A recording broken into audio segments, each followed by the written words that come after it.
like to call to order the October 1st, 2024 public hearing for the City of Tampa's Barrio Latino Commission. Welcome, everyone. I'm Rich Simmons, Chair of the Commission. If you are here to present a project, you will have limited time to make your presentation, so we suggest being thorough but concise. When coming to the microphone, you will need to identify yourself and your relationship to the project. The commissioners will not ask any questions during your presentation. Your project should be presented in the following order: site plan, elevations, architectural details, wall sections. Staff presents the staff report. We will then ask for public comment. Please state and spell your name clearly if you're here to speak for or against the project. Your time will be limited to 3 minutes, so summarize your comments appropriately. Following public comment, the commissioners will be asking questions in the same order as the presentation. Next, the applicant will have 5 minutes for rebuttal. The public hearing will then be closed. After the public hearing is closed, no further testimony can be given. The commissioners will then discuss the case and make their decision based upon Chapter 27 of the City Code of Ordinances, the Design Guidelines, the Secretary of Interior Standards, Historic Preservation Development Review Committee comments, and the testimony given today at this public hearing. The BLC can only act on items that are within our specific jurisdictional responsibility. Owner agents are independently responsible to obtain any appropriate permits and/or approvals. If you haven't already done so, please silence your cell phones. We'll start with the introduction of the commissioners, starting on my left. Good morning, Richard Dale. Good morning, Chase Corley. Good morning, Susan Klausmith. Okay. And from city staff, we have Ron Bila, Alexis Guzman, Heather Bonds, and Dana Crosby Collier from City Legal. Yeah, that whole department right there. Okay. We have some minutes from previous meetings in our packet. I believe there's from the August, I don't have the date in front of me, August 27th. July 28th, there's no. July 23rd, August 27th, and September 23rd. Okay. Has everyone had a chance to review these minutes? Can we have a motion? Are there comments or discussion? I'd like to make a motion to accept the minutes from Tuesday, July 23rd, 2024, Tuesday, August 27th, 2024, and Tuesday, September 24th, 2024, hearing dates into the public record. You have a second? A second. Okay. All in favor of said motion, say aye. Aye. Aye. Opposed? Motion carries. Mr. Bila. Good morning, Commissioners, and I'd like to thank everybody for your attendance at this special public hearing this morning. We have no announcements. We want to just jump into the public hearing this morning. So if we could go to legal, we'll address the conflicts of interest and ex parte communication. Good morning, Dana Crosby Collier from the City Attorney's Office. I'd like to ask if any member of the Commission has a conflict of interest with any item on the agenda this morning. I do not. Okay. And has any member engaged in an ex parte communication relating to any item on the agenda? I have not. Thank you. Moving down the agenda under continuations, we have none reflected on today's agenda, and then we'll move to the swear-in. Everybody that wishes to testify, please stand up and raise your right hand. Do you solemnly swear or affirm that the testimony you'll be providing today is the truth, the whole truth, and nothing but the truth? I do. Thank you. The first agenda item is BLC-24-0000-121. This is for the address of 2205 East 3rd Avenue. There is a contributing structure on that site that dates back to 1919. The underlying zoning is a YC6. The request is for a certificate of appropriateness for demolition of a contributing structure. The structure that is there, the contributing structure, is approximately 1,000 square feet. Their representative will address Chapter 2799. That is the section that deals with the request for demolition of a contributing structure. So you could follow along in your packets. We have provided you with the information that is there. As their agent moves forward, he should address each of the items under Chapter 27-99. It's going to address their burden of proof and economic hardship. That information is also included in your staff report on pages 3, 4, 5, and 6. So you can follow along as well. Before we get started with the presentation, I'd like to show you some of the surrounding areas so you get familiar with what's there. Currently, the property in question is an interior parcel. This is our Sanborn map from 1929. You see some of the density to the north across 3rd Avenue. This is 22nd that runs north and south just to the west of the subject site. In 1929, there was an alley behind it. Currently now, this is all under one ownership. If this demolition is to move forward, part of the criteria is, can they rebuild it in a timely fashion, something that is period appropriate? Following the demolition, there is new construction behind this request. So that's going to be pertinent to see how this moves forward. This is our vicinity map showing the current density of what's out there. The red line indicates the local district of Ybor City. I have circled exactly where this parcel is. It is on the southeast quadrant within the local district of Ybor City. This is a current overhead shot. Once again, this is 22nd Street and 3rd Avenue are the main coordinates. You look at some of the rooftops that are out there, you have some larger buildings around this subject site. Just focusing on the building itself, it's been boarded up. This is the front elevation that faces 3rd Avenue. It has been boarded. This would have been a porch. Then you see the pyramidal roof. This is just to show the proximity to the property line. This is the property in question. You see about a 7-8 foot setback. You have the sidewalk as it leads to 22nd in the background. This is looking at the contributing structure. This is that porch area that's been enclosed. And this is the west elevation. Staying on that west elevation that faces 22nd Street, you have this lean-to that I don't believe was permitted. And then this is the west elevation and moving to the rear. This is, once again, looking at the front facade and then wrapping around to the east. And just so you get an understanding of some of the existing structures that are in the immediate vicinity, this is abutting to the east. Directly across the street, you have this commercial building that faces 22nd. Across the street to the south, you have some single-family structures that are there. There is some concentration of some fabric there. I think during their presentation, they're going to provide you with some additional illustrations, so I'm going to stop the presentation at this time and have their representative come forward.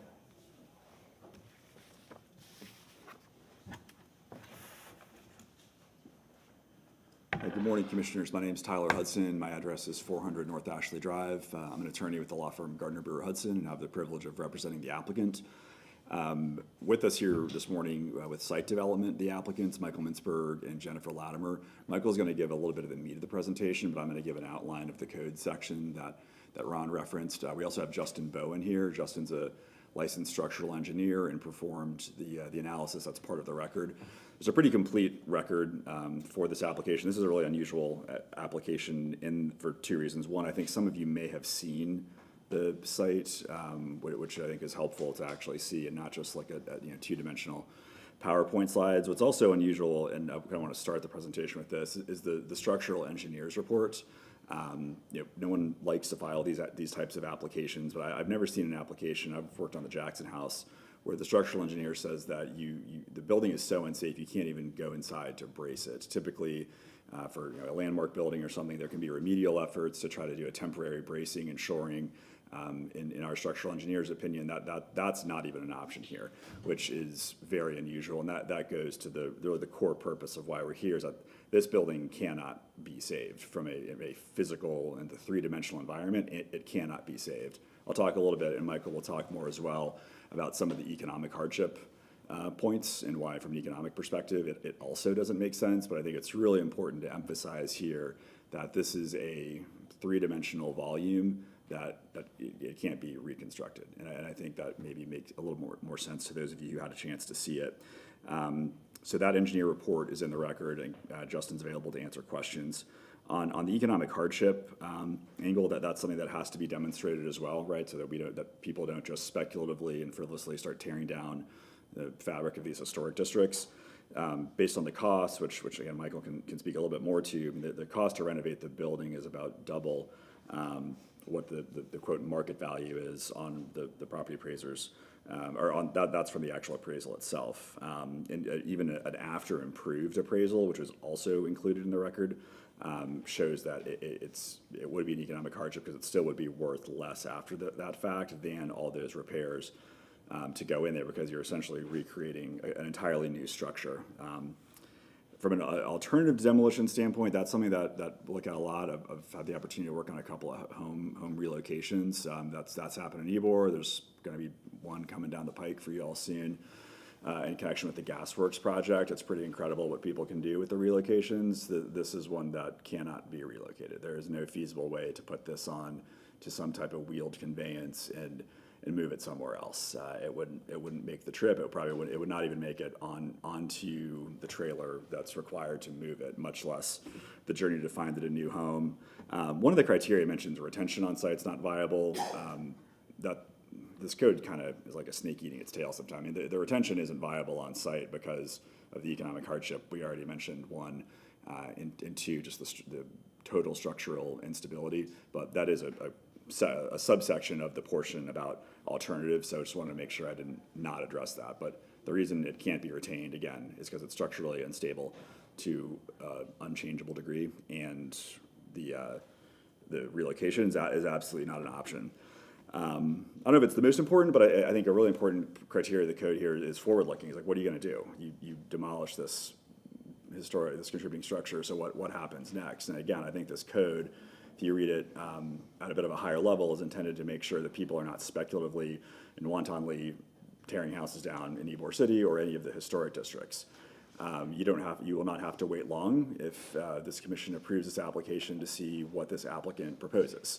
They have spent significant resources, not just in preparing the record for this demolition application, but also for the new constructions C of A that's going to follow. Stephanie Gaines with Great Architecture is here, and we'll talk more about that. I don't want to confuse the record. We'll talk about that more in the future, but I will say, to put on the record, that there's a very substantial, a very complete, and a very well-vetted application for new construction on this very piece of land. And so with that, I'd ask Michael to come up and give a little bit more presentation on some of the economic hardship points.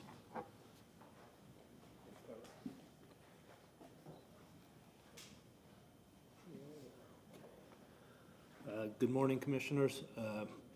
Michael Mintzberg, Site Development, 1925 East 6th Avenue, Tampa 33605. It's good to be here this morning, especially under the circumstances. I hope you and your families are doing well under those circumstances. So yeah, I'm going to talk a little bit about this and this application. So originally our plan was to maintain the house. We have a record of maintaining historic structures in Ybor and throughout Tampa Bay community, actually. So I just listed a few that we have done. The first few of them before the bottom one are all homes within the Ybor City Historic District that, could have been argued for demolition, which we renovated and maintained.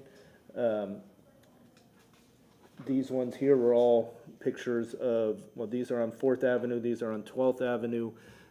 These were all, the ones on 12th Avenue were all moved during the DOT relocations, sat there for many years, and we renovated 4 homes on that block and brought it back together. So we're not a developer, who's trying to demolish the historic structure. We see value in them and feel like they're important to the character of the neighborhood, and is why Ybor City is our home, where our office is, and why we choose to develop there. Has a lot to do with the historic district. So just kind of want to get out the way and say that we respect that. I think, what's happening here is this home has just been altered beyond the point of being able to be renovated. I mean, the main thing is concrete has been poured all over it. So as you start to chip away, I mean, it would take like an archaeologist type demolition to like come in there and really preserve anything, which is just, way beyond reasonable, to be done. So, we have a criteria of compliance and our burden of proof, which Mr. Vila went over. So I'm not gonna repeat that. I'm sure you're all aware of it. One of it was to get cost of demolition, which we did, which is 12,000 and some change. And then the structural reports, as Tyler Hudson brought up. We had two different structural reports. One of the engineers are here today. Both of them confirmed that the home really cannot be economically renovated and is really a hazard. I know that, I believe some of you got to walk the home, and we had asked staff to make that invitation to all, because really felt like once you went in and got eyes on it, and I think it's something really important to do in any demolition circumstance. So those of you who were able to make the time really appreciate that, because I think when you got eyes on it, it was pretty clear that there's really just nothing to save. So this was, as a criteria of compliance, we had to have an appraisal done that had the as-is value, the vacant land value, and the renovated value. As you can see, the structure is actually taking away from the value of the property at this time, and as renovated, it's be $535,000. This is on the east side of 22nd. Home values are just less once you move over there. And then we received a contractor estimate to renovate it. And what scares me about this is I just think it's frankly a blank check. You're gonna, no one would give you like a gross max price contract on this from a construction. It'd be cost plus. And I know it'd be change order after change order, and you really don't know what you're gonna get into. So, it was pulling teeth to get contractors to get out there and give us an estimate, because no one wants to touch it, quite frankly, no one who wants to keep a good reputation. And then we put, if the property was moved, I mean, we had a proposal to move it. Again, I had to beg for that. People said they didn't want to move it, and I said, I need to have this as part of the application, and they gave me a price, but I think it would collapse upon trying to get it stabilized, because, again, the whole structure has concrete poured on the floor of it. I don't know how you'd rip that up without it collapsing. So, again, structure feasibility, it's been deemed that it's imminent of collapse. The modifications to the structure has made it impossible to retain any significant original elements, and, the structure cannot be retained on site. It's a hazard.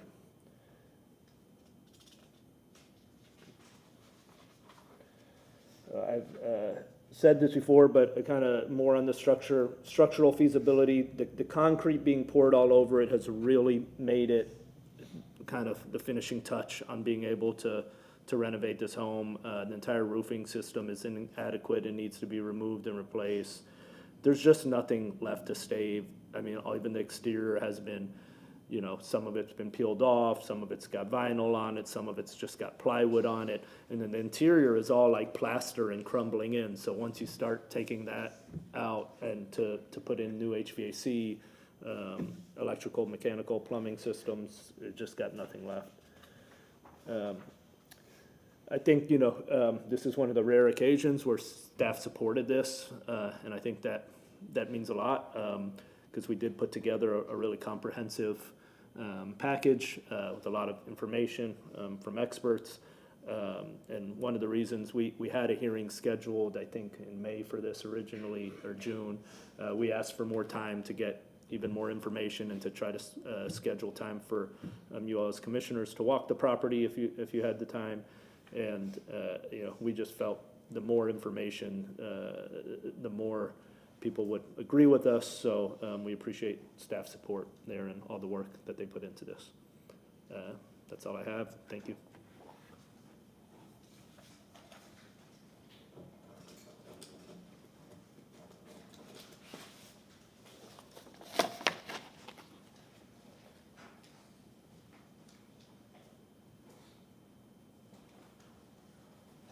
Good morning, Commissioners. Ron Vila, I'm staff of Historic Preservation. In your packet, you have 2 letters of support. As this public hearing continues, these 2 letters are associated with each of the cases that are moving forward. I'll call them out, but just so you understand that this is part of the packet as well. The presentation this morning should have addressed all the items under Chapter 2799 to your satisfaction. As you open up the public hearing, you could ask additional questions to see if it was to your satisfaction presented this morning. Staff's finding that this application submission is complete and does address Chapter 2799 with the Code of Ordinances. The conditions that were associated with this is to have their professionals present, which they have part of their team here as well. And then the administrator's report. Per Chapter 2799, the application for certificate of appropriateness to demolish or relocate, the BOC shall consider questions of economic hardship for the applicant and shall determine whether the landmark or the property in the Ybor City Historic District can be put to reasonable benefit use without the approval of the demolition application. For purpose of this section, economic hardship means the inability of the property to be put into reasonable beneficial use. And in the case of income-producing properties, the inability of the owner to obtain a reasonable investment-backed expectations. Staff's report, this contributing structure resource in the local district of Ybor City is a frame vernacular building originally featured exterior detailing consistent with the district's period of significance, but currently exhibits numerous alterations on the exterior and interior. While the majority of the exterior alterations are technically feasible, there are multiple structural deficiencies that accumulate impact on the building's inability to be rehabilitated in accordance with the preservation principles. The structure's interior elements are significantly altered and include extensive modifications to the building's structural components completed without proper permitting or evidence of a structural analysis. The modifications have adversely affected the architectural integrity and form of the building, and its reestablishment of these elements would require a substantial investment that exceeds the fair market value of the structure.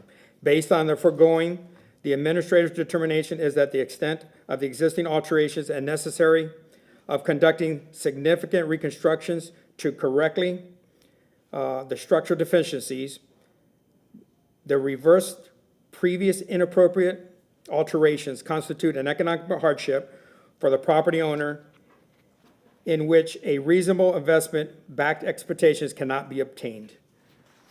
That is our report moving forward, and we're here to answer any questions. Thank you.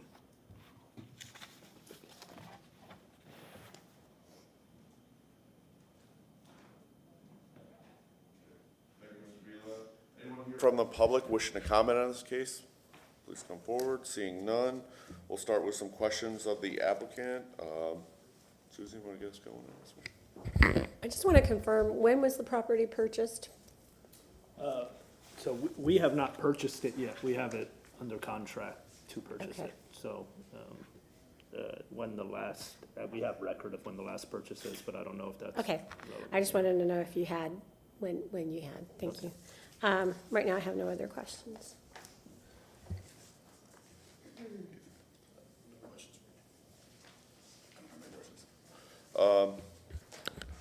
The previous ownership group, do you know how long they owned the group, the property?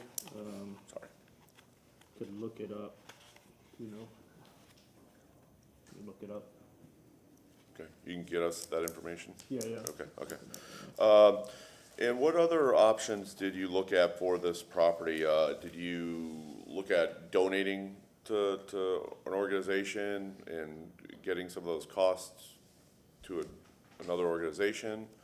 There's nothing to donate. It's, the whole thing is hazardous. It's feces in there. There's no cabinets to save. There's no, fixtures or anything. It's been vacant a lot longer than this last owner purchased it. I know that when they purchased it, they applied for a demolition. I think they received a permit at one point, but then, I could be wrong about that, but it wasn't through the Barrio, and the Barrio, hadn't stopped, so, it wasn't them that, put it into the state that it's in, but there's nothing there's nothing there to donate. So, I didn't see that as a feasible Okay, opportunity. So, no, not really. No. And structurally, I know, I see that the concrete's kind of an issue there, and the wood framing has been, there's significant material loss over time due to infestation.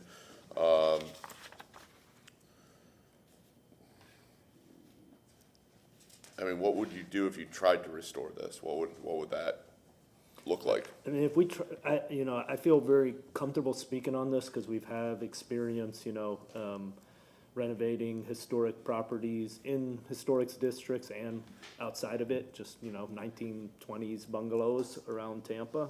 Probably done about 100 of them over the last 10 years. I mean, this would just be a new building, I mean, maybe there's 30 pieces of siding, original siding that we could reinstall and cut up and patch around, but it would be a new building. There's nothing left there to save. Well, there are period elements that we see there. I mean, with the roof and certain things with the, it's a Sure, contributing yeah, structure. I could build a new building in its footprint, but it'd be a brand new building. It wouldn't be a historic Right. structure.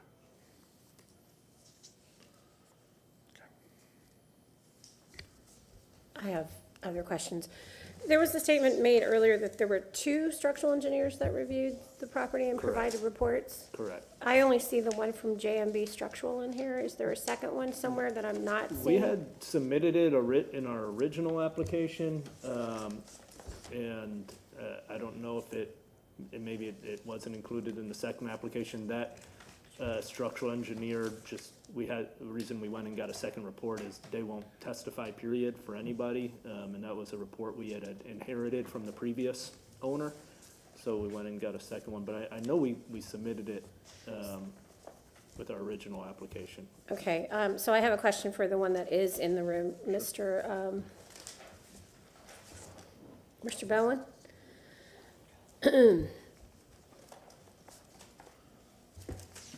How are you, sir? I'm all right, how are you? I just want to know, in terms of historic properties and evaluations and remediations, how many properties have you reviewed in your career?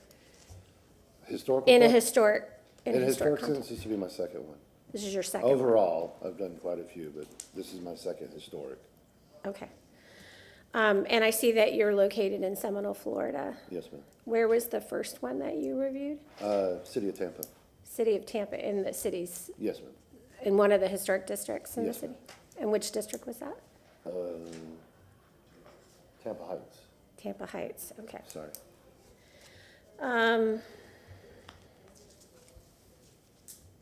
And it says in your report you did a limited structural review of the existing conditions. So there was no minor destructive in terms of peeling back any sheathing or ceiling or anything like that? It was what you could see from the ground level? Yeah, so I walked the structure and kind of peeked underneath as much as I could, and then walked through and checked out the interior walls. Interior flooring, which was still elevated because it looks like the house has actually been cut in half, which is what she was referencing in the concrete slab. And then the front porch area has now been converted into just a disgusting bathroom, I guess, but there's holes throughout. There's been holes cut through the structural walls, like load-bearing walls. You could actually see up into portions of the rafters, and you can see there's deteriorated lumber and stuff to the trusses. Did you actually get on a ladder and poke your head up into the rafter space? No, ma'am. Neither did I. It was very high. Yes, ma'am. Okay, thank you. That's my questions for now. Hold on.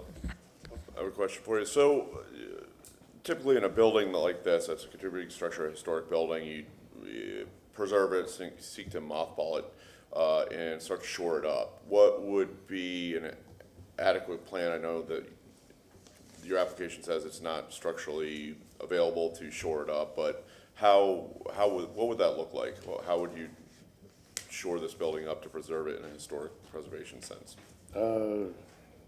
Shoring in general, I mean, you'd have to come in and you'd basically have to recreate the walls. And you'd have to, you'd have to verify that the roof structure itself would be substantial enough to where you could actually still support it from different load points. But then you'd have to come in and basically recreate the walls, and you have to pull everything out and then try and rebuild it. Okay, what about I know you didn't get up on a ladder and look up in the roof trusses, but what would that need to be shored up and stabilized? How would, how would one do that? You have to brace and frame everything out. So you'd still have to re-support it just from a different structural point. And so you basically build a structure inside the structure to kind of support it. And then you'd have to re-brace everything up into the rafters and then tie everything together so you could actually remove walls. Okay, and in your opinion, that isn't a feasible plan to shore this up and mothball this property, and the second part of that question is being able to move that, in your professional opinion, you don't think the building would? You talking about trying to move the structure? Well, there's two things. I think we've heard that the building isn't structurally sound enough even to shore up to Correct. go in there. And then the second part is, okay, if it isn't, then you wouldn't be able to move it, right? Correct. Okay. I'm sorry, I mean, you had two parts to the question. So Right. structurally trying to shore it, I guess, in theory, anything's possible. I mean, anything is possible, but it's a matter to what extent and to what you're trying to preserve. And so all of the existing parts there, as he was stating, I mean, there's nothing really there to preserve because there's so much damage to the integrity of the material. So, I mean, it is plausible, but, it depends on how much. I mean, you'd have to stabilize it, one, to be able to shore it up and everything, get in a mothballed state, and then you'd be able to pick it up, and then I think we've heard that the concrete just. Yeah, the whole center of the house foundation. has been kind of gutted out. Right, And so you kind of come in and you step immediately down, which I don't think that was part of the original property. okay. The property was purchased by the previous owner, or the current owner, sorry, in 2017, just to answer that question. Yeah, I mean, I've renovated a home to, that I shouldn't have, that was, in a really, really tough situation, and it was a brand-new home. By the time I shored one thing, it was just to demo that part, and then you'd shore the next part, to demo the next part, and you demoed the whole thing, and, I lost a lot of money. It wasn't fun. So.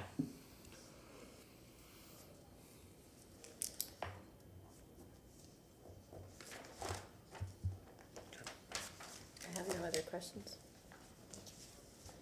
Any other questions? Okay. You have a few minutes if you'd like to summarize your questions, or rebuttal. I'll pass on the opportunity, thank you. Pardon? I've got nothing to say, thank you. Okay. Okay, we're gonna go ahead and close the public hearing, and we can have discussion on the case amongst ourselves.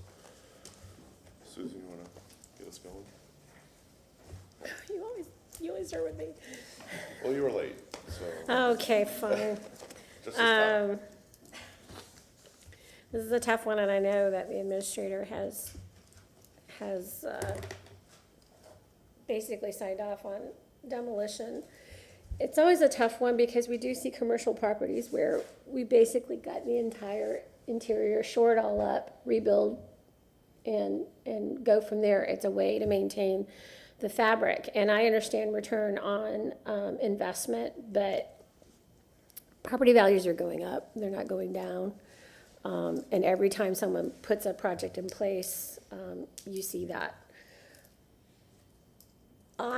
As an architect, when I'm looking at this, there are three elements that are not necessarily contributing that could be easily removed and still allow the four square to survive. I do agree that there are certain elements that were pulled away at some point, demolished. The bigger one being the flooring system, the structural support within the middle of the main structure. That would not historically have been the methodology for the flooring and the structural support in there. The fact that it does have a poured concrete area, depending on its structural integrity, does support some conceptual ideas about how to go about rehabilitating and saving the form of the structure. I also think that there's a lot more exterior components in the contributing portion that are actually savable. I have seen siding that's in worse shape that I would never touch. I looked at the walls of the original Foursquare when I was on site and saw very little lean. I saw very little sag in the original Foursquare soffit. And I do appreciate the invitation. I absolutely thank you for it. It's just always tough signing off on a demo of especially a Foursquare. I think Foursquares are one of the more rare forms that we see in some of our districts, so that's my opinion. That was very well said. Yeah, I have no comments.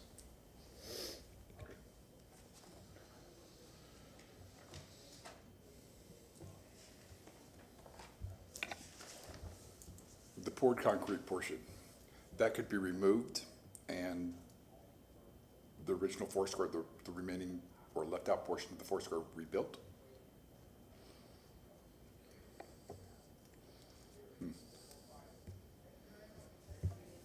Yeah, I think there's, when we look at a demo of a contributing structure, I mean, there's always certain architectural elements that we look to. And I think the structure has good bones, and as you pointed out, I mean, there's not lean, it's not like imminent collapse that's gonna happen here. Just to the north of this, there's another Foursquare right there that's in decent condition with the roof elements there, with the little portico and the gabled end, and that is standing upright, and it's been taken care of over time. I think the issue with this property is it hasn't been taken care of. I'm not sure that it's quite in a condition of imminent collapse. I think there's good bones in there. I think it is gonna be cost prohibitive to be able to restore this, but, certain elements that I think are still there. I mean, the roof is in good shape. The walls, and the siding, the windows are, obviously gone, but could be restored. So I think this has good bones. Yeah, contributing structures and demolition is just, it always gives me heartburn on these. And I think the applicant has gone through an extensive process. I mean, I think their documentation, shows and supports that they've gone through the proper channels. I just wanna make sure that they've taken a look at all possible outcomes, whether it's donated this to a nonprofit. I mean, we talk about, Tampa Hope, having a shortage of beds, and, this was probably part of that and kind of helped that for a little bit too, but sometimes So the that was, structure. that was the impetus of your question. I was wondering if you were talking about donating materials. You're talking about potentially donating the both. property. Yeah. Not the property, the structure. The structure. But that would require being able to Right, structurally relocate. restore that and relocate that, pick Right, that up. They're not right. gonna be able to donate that on property, but I like to make sure that the applicant has looked at all available options for contributing structure, because as you know, we don't have these anymore. We don't Right. make them like this anymore. And I think the one across the street, when I went on the site visit, thank you for the invitation to come out there. There's another sister, right across the street that's been well taken care of over the years, and, could use a little maintenance, but generally upkeep. I think the other thing when we talk about contributing structures is demolition by neglect, and I don't think the applicant is certainly responsible. You look at maybe the previous owner could have had some more to do with that, but I think that parcel in general is like, well, nobody knows what to do with it, and they're waiting for the economy to kind of turn there. So, but unpermitted uses over time, taking out the floorboards, shoring up some of the structures, the add-ons. I still think it has pretty good bones, but I'm not sure it's, the best use, the best process to restore that building either. Any other thoughts?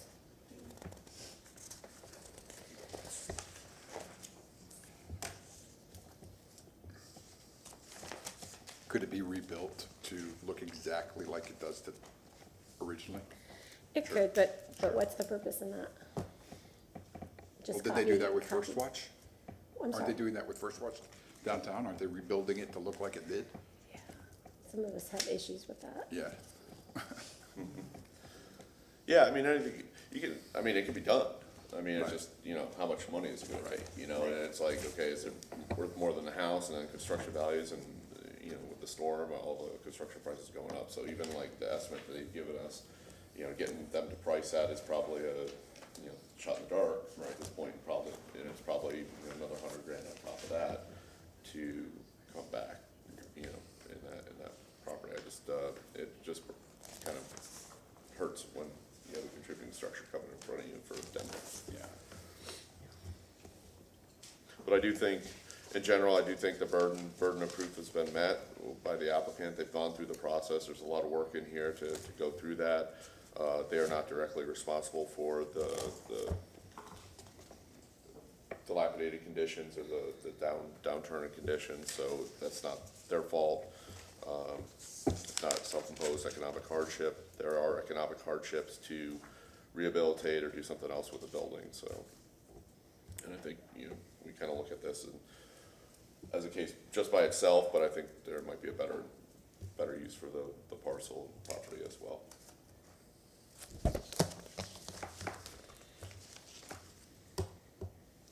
Any other discussion, or are we ready for a Not for motion? me. I think we're all kind of in agreement that Yeah. meets the burden.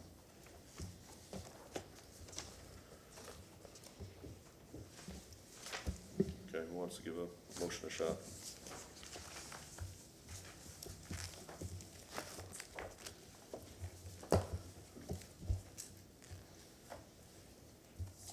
Maybe this one.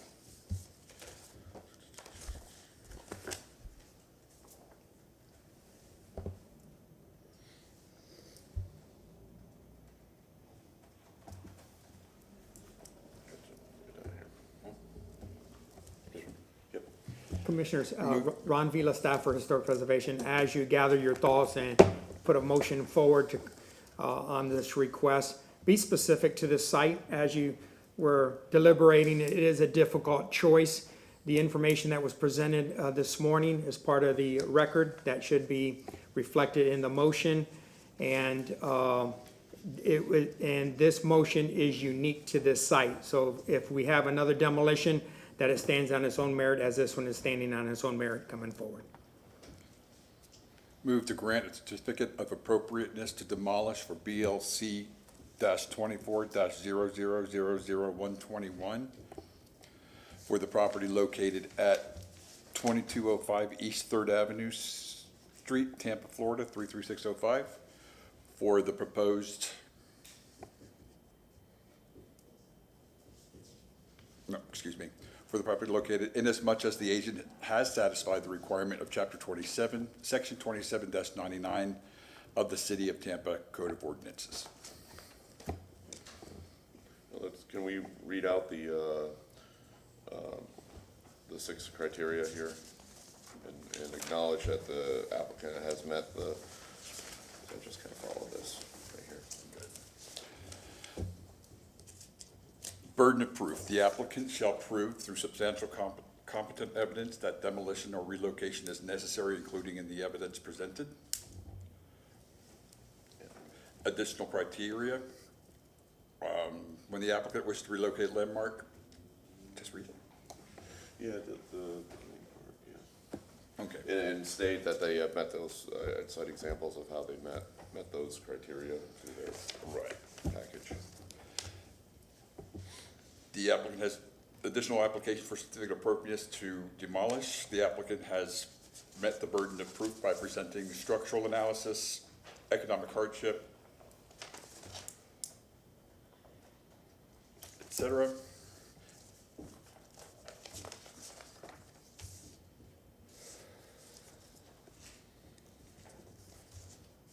We have received the written report from the administration.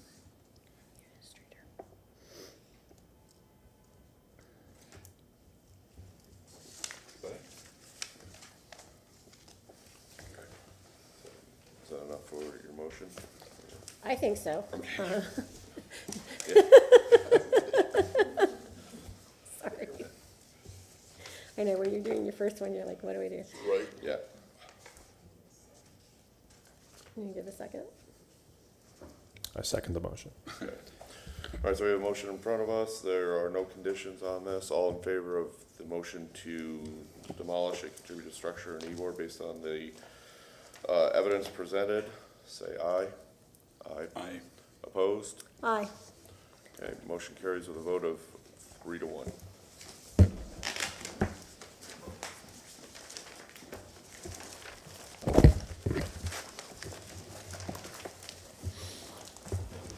Good morning, Commissioners. Ron Vila, staff for Historic Preservation. We can move forward now on our next agenda item in the sequence that's presented, which is BLC 24-000056. This multiple addresses associated with this site. The first one is 1301 North 22nd Street, and the second address is 2205 East 3rd Avenue. There are two structures on the site, one that y'all just reviewed that was contributing and received approval for removal.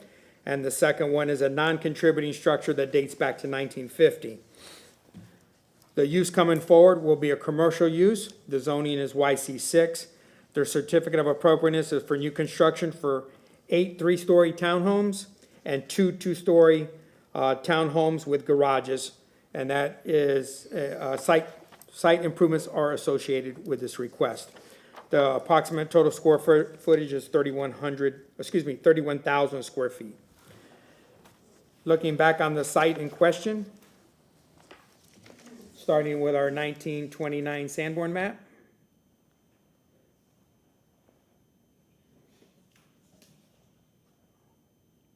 North is up. Property is in question is shaded in the green. To the north, you have 3rd Avenue. To the west, you have 22nd. To the south, you have 2nd Avenue. The property that we just were speaking about is this one here. That is the contributing structure that dates back. The other structures have been removed, as once again, this dates back from 1929. The area in question, down in the southeast quadrant. This is looking at the aerial. Once again, north is up. 22nd is the primary commercial corridor coming in to Ybor City. From Adamo, you have 3rd Avenue to the north and 2nd to the south. There is an alley that runs east and west that bifurcates the property in question.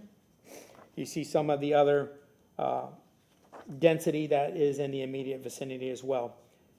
This is that second structure on the site. This is going to be removed. This can be done administratively because it is a non-contributing structure that is outside of the period of significance that dates to the construction date of 1950. So this structure is going to be removed to clear the site.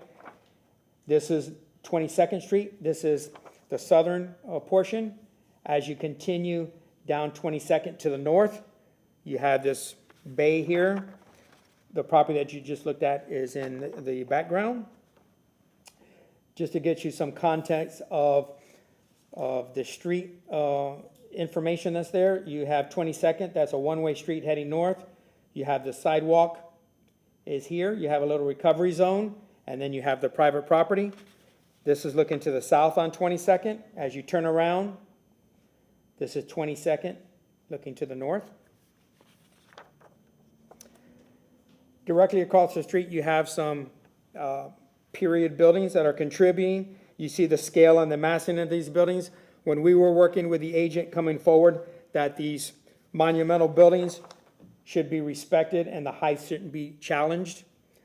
This is a new structure that came in front of this board that received approval in the past and was constructed, obviously, because it's here. But this is the level of construction that we're looking for. That concludes the photo presentation, and we have the agent that will address the board.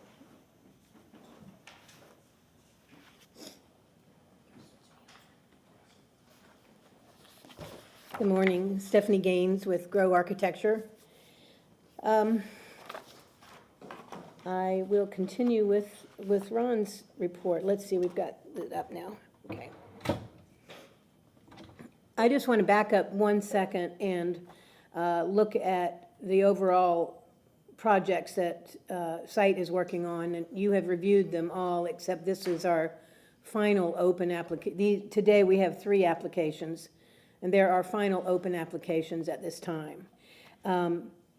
The projects that you have already reviewed are these, Alpha and Charlie and Delta. These are all townhouse products, multifamily townhouse products. You also reviewed and approved 3 duplexes in this Block 3, further into the residential community. And as you can see from this map, the majority of the development he's doing is in the north portion. And then this portion is the area that we're looking at today for this project on the table right now. There are 2 single-family homes, one here and one here, that we'll also show you today. And then this is the product.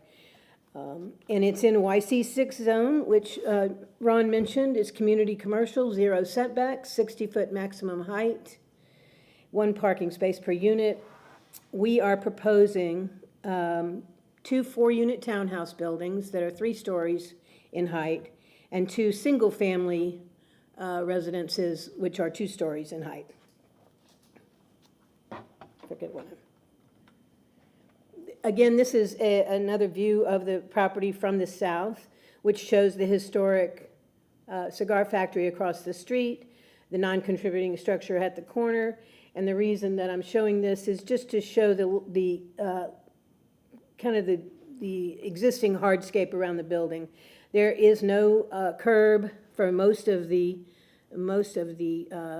focus along most of the street along 2nd Avenue. And even though there's a recovery zone here, it was determined a long time ago to not put grass here because it just wouldn't hold up to the traffic. So that entire area has been paved. I think that's it I want to show you there. And back to the Sanborn, we always use this to show, to put in some examples, references for scale and details. So on the left side are images that are historic from the area that relate to the single-family homes that we'll be showing you later on.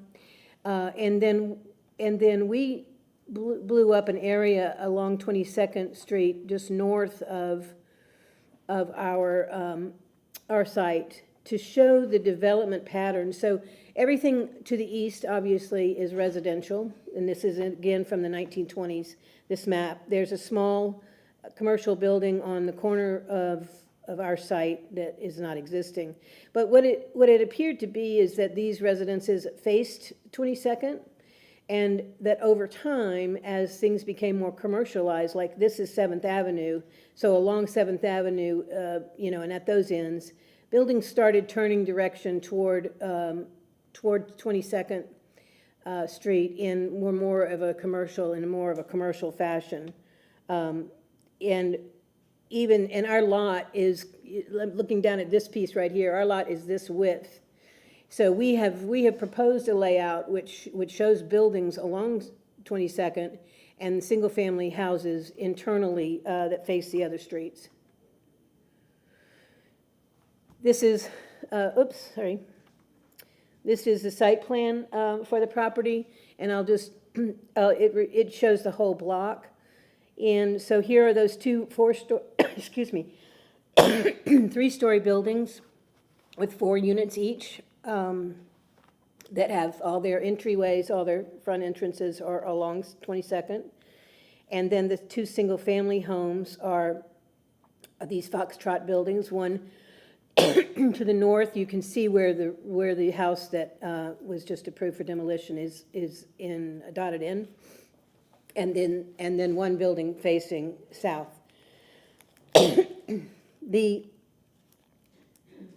Using the setback, using the patterns that are in this area, there are 0 setbacks on the lot, but excuse me, but we placed the taller buildings away from the property line about 8 feet along 22nd and 5 feet along the north and south parameters.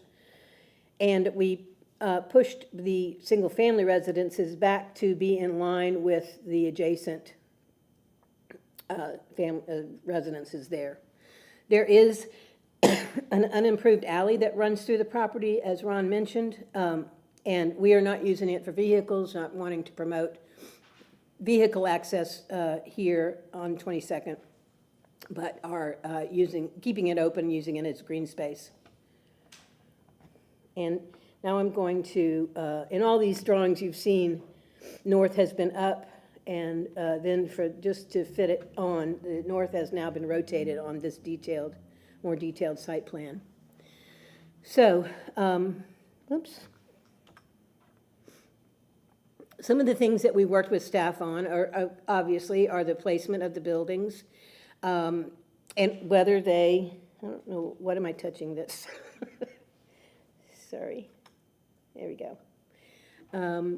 So the proper placement of the buildings, they definitely promoted pushing the single-family homes inward so that there's like a commercial strip along 22nd within a residential in the moving toward the west. Boy, I'll tell you. Sorry. Some of the additional things that we've done on this project, and the project started with having all of these townhouse developments, some facing 3rd and 4th and 2nd, and then the others facing 22nd. But we quickly determined that that these would be better properties if they were single family. So we've actually designed 2-story homes with detached garages, which we'll get into in the next part of the presentation. But these are the ones that face 22nd, and we have proposed a canopy across the front of these buildings, no balconies, but a canopy at the first level to be reminiscent of other buildings in Ybor, as well as developed a pseudo storefront look so that it has more of a commercial look.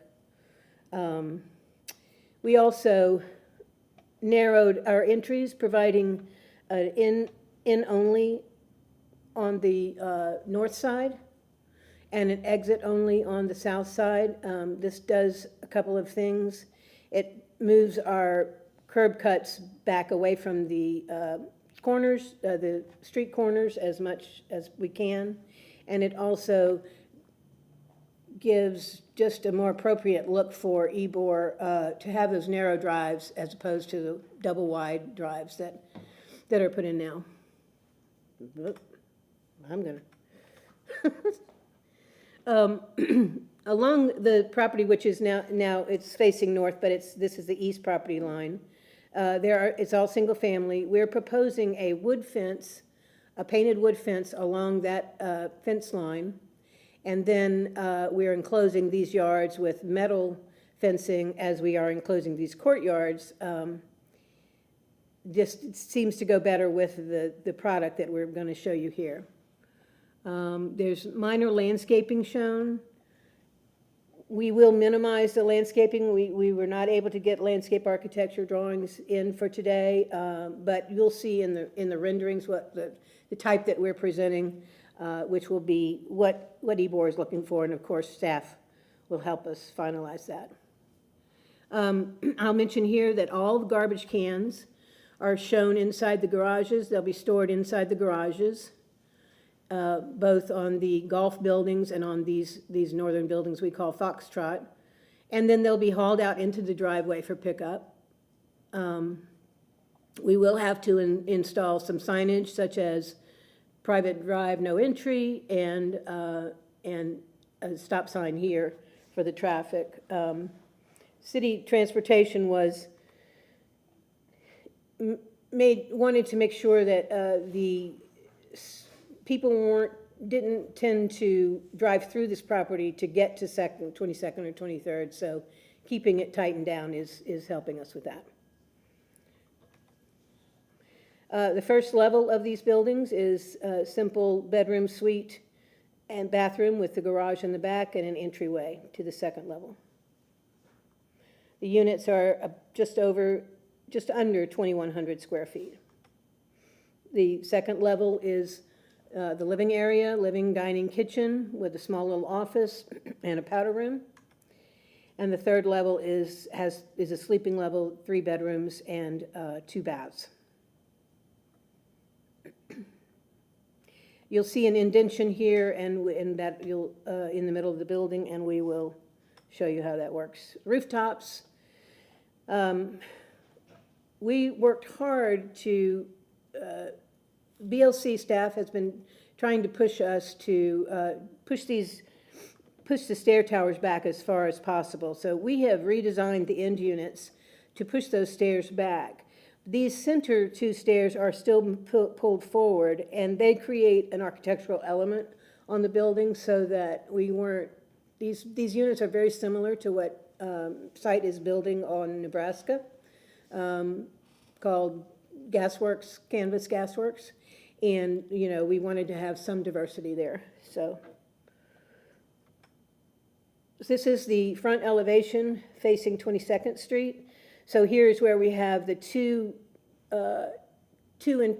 center stairs are purposely pulled out and accentuated with brick and some additional details, whereas the 2 other stairs are pushed back away from the facade, just again to break down the massing and provide a little variety. There's a detail of the storefront system. It will be an aluminum storefront.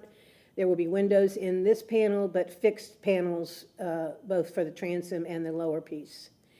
We have our canopy, which originally was designed just to be broken and just in partial places, but with staff's influence, we went ahead and ran the awning all the way across.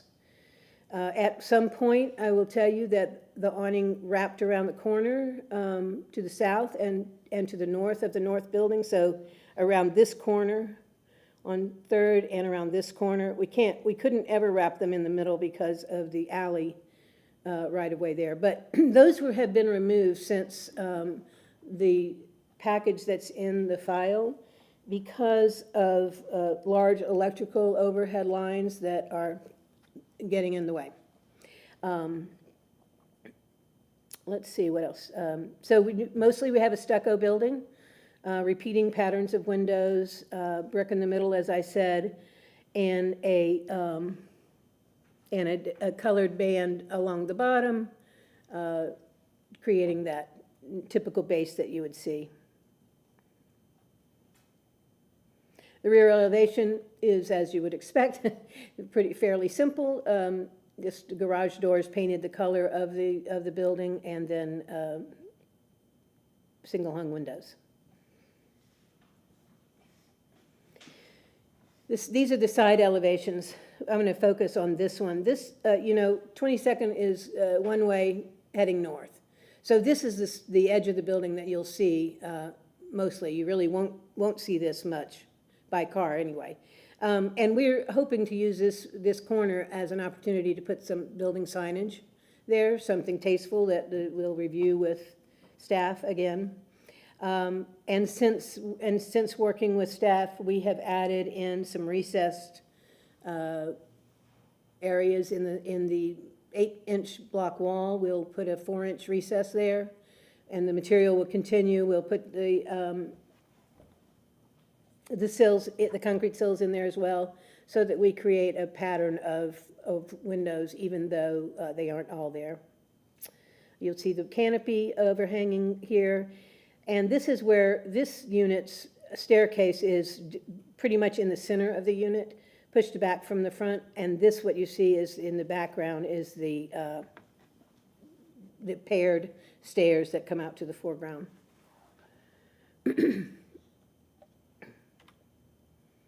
A section through in that center stair core. The building is, we're allowed 60 feet. The building technically is 35 feet tall, maximum roof height here, measured, to this flat roof, and then allowed stair penetrations, access penetrations up to 20% of the floor area. So we have set these stairs back 12 inches from the facade. So here on the other side, you see, in the background, you see that facade in the background. I believe our canopies are 5 feet deep. I could keep going back. Let me see what else I need to. I don't know that anything else I need to point out at this point here. And our details through the canopy, all metal canopy at street level. Some of the cap of the parapet wall, which will be a metal cap. We are, as with all of Site's buildings, they're all made out of block. So we have a great recessed opportunity to give ourselves about a 3-inch recess for the windows and the doors. And so this is how we're achieving that. Same with the doors. This is a detail through the storefront at the ground level. Detail of how we'll build those recesses for those faux windows, if you will. And this is just a detail of the top of the stair tower that's here.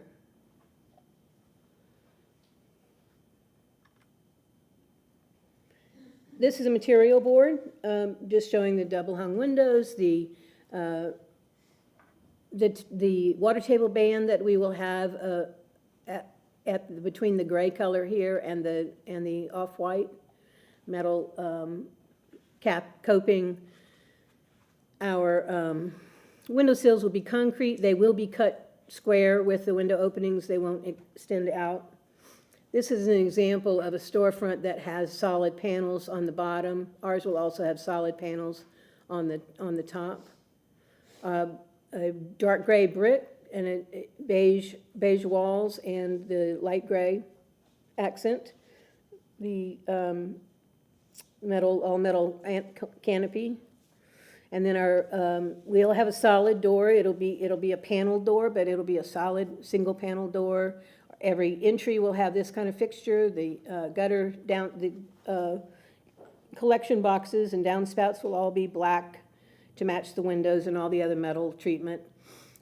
These will be lights over the garage door. This is at the front door. These are the addresses. The garage doors are very simple, just with horizontal divisions in them. And this is just an example of a building in Ybor that we did that has those recessed windows. This building is on 4th Avenue. It just helps continue the pattern a little bit. Okay, now I'm going to go back to the site plan. And we'll talk about, these are identical buildings, these 2 single-family homes. 2-story and they have a 2-story detached garage, so we could create a little private backyard for those homeowners. These are the plans turned the other way. So on the first level is a 5-foot balcony and living space in a rear door into this courtyard, which is fenced in, into the garage. And up the stairs is an additional game room, kind of a space, or 4th bedroom, if you will, where there's 3 bedrooms and 2 baths on the 2nd floor of this home. We have it's a lower steep roof than we had shown you on previous designs that we've come before you. We have, we're proposing, we had. I apologize. We did make a change to go with all metal on these buildings, although these drawings are showing composition shingles. So Michael has committed to putting the Galvalume roofs on these lower sloped buildings, these 2. Simple 2-story look. We're again using the metal again for quality and longevity. We're using the metal built porches, 2-story porches with wood framing, exposed wood framing, and a metal roofing on those as well. It's a lower sloped roof, but it's reminiscent of those you see in Ybor. We're using hardy board siding for the main exterior finish. It is a flat groove siding. It's not one that leans out. We have a corner mold, corner trim, a 4-inch corner trim. We're using a triangular vent at the top of these gables. And here you can see that we have a metal fencing on both. You'll see that on the driveway side and on the other side, which is west. And there's a balcony here, but that is shown in the background. Here you're seeing the rear elevation of the property, so you're seeing the back of the garage building, so it is lower than the main structure. Might have been this. I'm going to skip this one. This one I think is easier. This is the driveway elevation. So here's the driveway in this plan, and so we're looking at building 4. So the 2-story building is taller, and the ancillary building is shorter. But you see the same details we talked about, the steel balconies. We've got porches that are raised in alignment with the houses that we have along to the west of us for that alignment. The second floor is larger than the first floor, and originally we had put brackets here. This is an unusual situation, and this little cantilever, but we think it was the best way to, many things. We wanted to set these buildings, these are 15 feet from the property line, so there's a really large setback on these that we imposed because it's more fitting with the pattern. But it shrank the courtyard space, so we went ahead and kept the ground plane larger than the second floor. This is a little small balcony off of the game room and a simple garage door. We are using a waistband detail there. We will have a stucco base. These will all be stem walls with slabs backfilled with slabs on grade, and not composition shingles on the roof. These are internal elevations. So the rear elevation internally. So that's that second floor that hangs out to provide cover for this balcony. And this is the look of the garage building, which has a door at the top, door at the bottom for the garage, and AC units are located below the stairs. And I forgot to mention that the AC units on these 2 bigger buildings we just looked at, they're on the roof.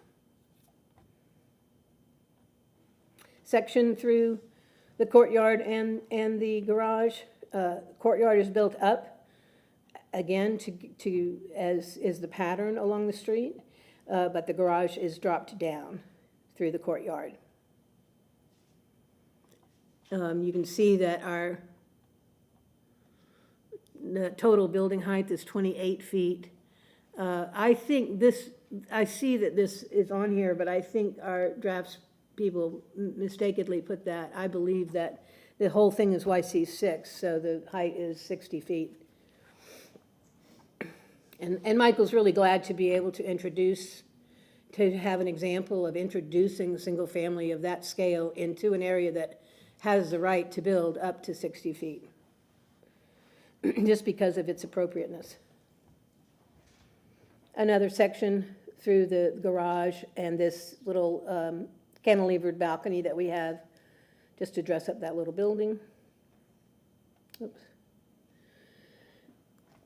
Similar details to what you've seen before. We'll have exposed rafters and a metal framed porch structure. 2/2 single hung windows wrapped in the trim as is historically correct. This house has a vertical picket fence detail, again metal, not fence, but balcony rail. And again, it's all block, so we have the deep recesses for our windows and doors. These are just some little blow-up elevations of how the trim will be handled at that cantilever and at the corner, and the same detail through the garage, or through the porch. And these are very similar materials that we've shown you already. Again, except for the roof. Just a wood fence. We felt like the wood fence along the residential was more appropriate against that boundary, but that metal made more sense for us internal to the project. These garage doors will be more residential in style. They'll have paneled sections and glass above. So a couple of perspectives of the project where we're showing these two historic buildings. Well, this is a historic building, cigar factory, and this is offices, right, for the same company that is there, or am I confused? Is that backward? This is a historic building? Correct. That's a historic building. Okay, and this is the newer building. But we didn't want to, we certainly didn't want to overpower those buildings with 60 feet of building over here. We didn't want to repeat the colors. We wanted those to be more historic than ours. So we've simplified materials and colors on this. We've got a beige kind of a body color, soft body color on this building, and we're going back to white on the two-story residence here. But here you can see that really the only stairs that you see, they're architectural feature, and they're those two that are coupled up together, where you can barely see from this angle the other areas that are raised up. This is from the kind of the northeast, looking back at the building. Here you can see a little bit better the space between these two buildings and how the other rear single-family home. And we're showing a darker gray on this building, we're trying to have all three of the buildings, or all four of the buildings on the site, make sense together, but have their own unique look. And so we're playing around with a darker color on this building, but all that we can finalize with staff. That completes the presentation.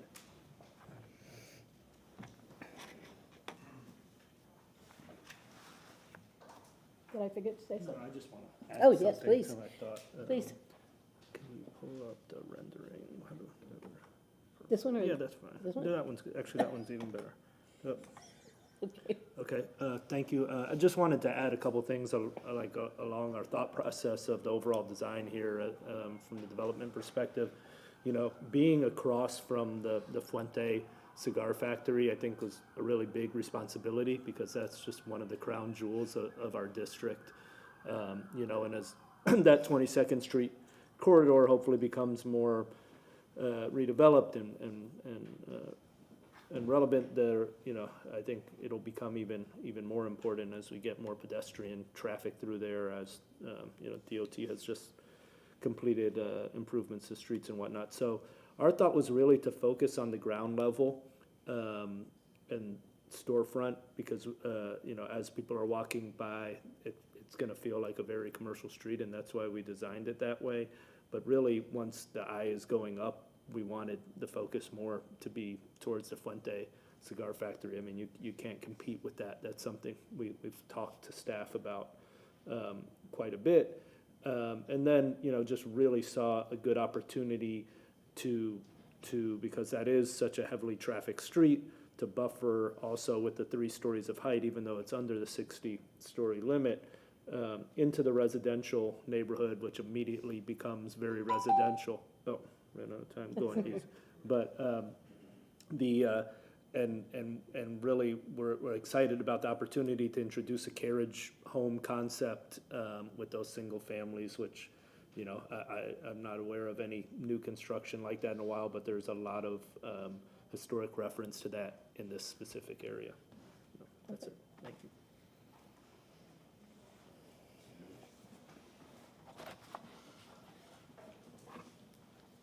Good morning, Commissioners. Ron Vila, I'm staff for Historic Preservation. There are the two letters of support that are submitted in your packet. The application of standards is that this application is consistent with the Ybor City Design Guidelines. We reviewed the project on August 7th, 2024. There have been some changes from the drawings that we reviewed to what's in front of you this morning, so I'd like to go through that briefly. Also on page 3 of your staff report, moving forward for criteria for new construction, you look at height and width, facade width, setbacks, spacing, alignment, materials, details and forms, and building materials. So that should factor into your determination this morning. In reviewing this project, we cut it up into 3 different sections. The site, then the main structures that face 22nd, and then the more residential buildings that are internal to the project. So dealing with the site conditions, on page 3 of your staff report, some of the items have been addressed through the presentation, but a little more information to discuss the circulation patterns and the hardscape that was integrated into this project should be called out. If there's any concrete, it should be scored historically correct. And those modules we could go over if the discussion takes us that way. We look at placement for generators and mechanicals as could be a negative to the project moving forward. On the larger structures, they're on the roof, and then on the smaller structures, you saw them on the site plan that were presented. As this was going through the process, solid waste was an issue, and we worked very hard with the solid waste department in finding a solution as presented. The storage inside of the units and the garages are acceptable. Initially, they had a compactor on site, and that seemed to be problematic. So they pivot, and what was shown this morning is consistent with solid waste approval. Moving to the main structure, the ones that face 22nd, I believe that there was positive progression moving forward with the 2 elevations, the north and the south. There were some blank walls there. They introduced some fenestration as far as recess openings that are there. They're filled in with block, but they're putting a smaller material in there, so you have that recess and that shadowing that is consistent with the criteria. I'd like to applaud them moving forward. They are in YC6. They could go up to 60 foot in height. They left some building envelope omitted from this request. The sensitivity along 22nd and across from some of the more important buildings should be applauded. The roof lines that they have are flat, so they don't compete with the pyramidal roofs or the hip roofs across the street, which brings down the total height of what their request is. So we worked with them to find that solution. So on 22nd Street, you have a setback there that's a slab established, and what they presented is consistent with the fabric. As you go internal, then there's setback and elevation from grade that should be consistent with the fabric along the more residential streets, and they had shown that too. They were willing to change the material of the roof to a metal. The most appropriate is a 5V crimp. It was more historically correct in the residential fabric, so that should be called out as well. And their position moving forward with the residential scaled buildings is that they want the materials to have a little bit of longevity. Staff's position is that it should be more historically correct with the materials. So their porches and their balconies take on an appearance of 2024 architecture instead of something that's more period appropriate. Moving towards our laundry list on page 4 of the staff report, I believe they hit all of those items. They did address, just briefly, the color selection. At the time of approval through our department, we'll want to see something a little bit more concrete. But I think the material palette as shown does meet our criteria. The material and color palette is shown. So I'm here to answer any questions. Thank you. Thank you, Mr. Vila. Anyone here for the public wishing to comment? Seeing none, we can start asking some questions of the applicant. Start with Mr. Cahill. The building signage, is that a monument or mounted on the building? It's painted, it's a painted sign on the sign, on the building. The coping, is that mechanically fastened or screwed in? The coping is mechanically fastened. That's all I have. Hi. I had a quick question just about the private driveway. So the entrance on East 3rd Avenue and then the exit on East 2nd Avenue, are there two gates or is that open? It is open. Okay, thank you. With signage to try to dissuade people cutting through. You're good? You're, okay. Staying on this, can you go ahead and show us all the fencing? I understand the two individual units, but is there any fencing of any kind around the townhomes? No, there isn't. The only fencing we have is along, from here, can you see my little? Yeah, Okay, so along this property line is from here to here, right, opens for the alley, right, and then along this property line is that wood, opaque, non-see-through wood fence. right, okay. This is a metal gate and fence for private use of this unit, same with this one. Right. And then these little courtyards are enclosed with a 6-foot metal gate. Okay. What type of hardscape are you planning for the sidewalks, including the sidewalk that's in the alley way? We are planning concrete scored to meet city standards right now in those locations. All of it, okay. And the unimproved alley, what are you doing in your portion of that unimproved alley? We're not doing anything. It's not used, it's not, there's really, there are all sorts of obstructions, heading east, that get in the way of the alley being opened, but regardless, we're not using it. It will just be lawn area. It might be a good dog park for the Okay, community. you answered my question by saying probably gonna sod it. Yeah. Is that correct? Yeah, that's right. Okay. But it still would be accessible to the properties to the east if they wanted to come through the alley? Yes. So we talked about the sign. Would the signage, any of that be illuminated, the two that are on the ground, the two ground signs? Or are those just on post mounted? They're just on post. Those are required by transportation, Okay. both of those.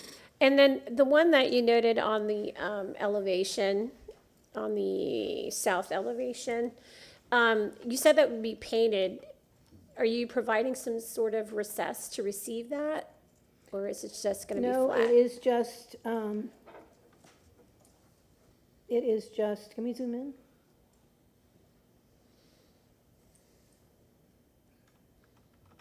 No. You don't have to zoom in. I understand what you're saying. Yeah, well, anyway, yeah, it is flat it is flat, there's no recess for it. Okay. This is what we found was most, commonly done. Okay. I do have other questions. Let me see. On the garage doors for the townhomes, is there a possibility, okay, those are the two smaller units, right? The individual? Yes. Single. On the townhomes, I believe you showed opaque, Yes, and they are double, right? well, they're all the same Two-car? size, yeah, they're all 2-car. Can you go back to your material palette for the main, sorry.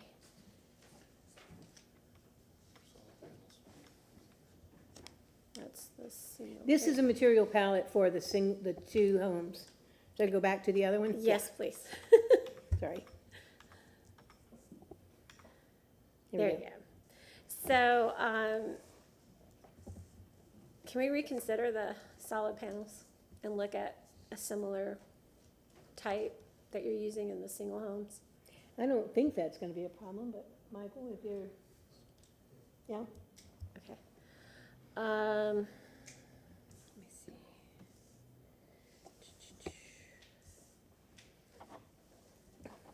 So there was a staff, we'll go to the single-family homes right now. There was a staff comment about, some of the windows on the, I'd go to the west elevation if possible, there.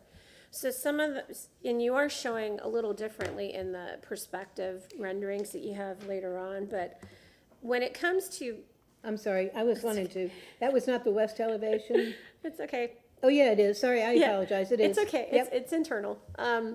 So there was a staff comment about windows that are closely, they're sitting very close to one another. Consideration of whether or not those could be paired so that they reflect more historic tendency to pair windows when they're that close or closer. Is there any consideration for that anywhere in the project? Let's see, I guess I don't recall that nuance of that statement. I know that we changed some windows. I think that these two windows we show now that are in a dining room on the first floor, I believe they were closer together, and staff had wanted them either to be mulled together or separated more so that there was siding between them. Okay, so you did pull them apart a little bit Yes. more. Okay. Can I see the other side elevation facing the other properties, please? This is back the other way. There we go. Why are there no windows on the second elevation except for where it overhangs the rear? On the second floor, why aren't there windows? It's just a plan situation where there's just the stairs. We put one window in the back. That wall is, has a lot of, So I would ask if there's an opportunity to reconsider adding. You often see in stairs, windows either placed high or within a seating nook, in more historic homes. I do see that starting to happen more in more contemporary homes because everyone realizes stairways are more than just a way to get up and down. So historically, we wouldn't see such a blank facade, right? And there are ways to add in some of that and bring light into the interior, right? we can certainly look at the possibility of adding another window into the stairwell. Okay.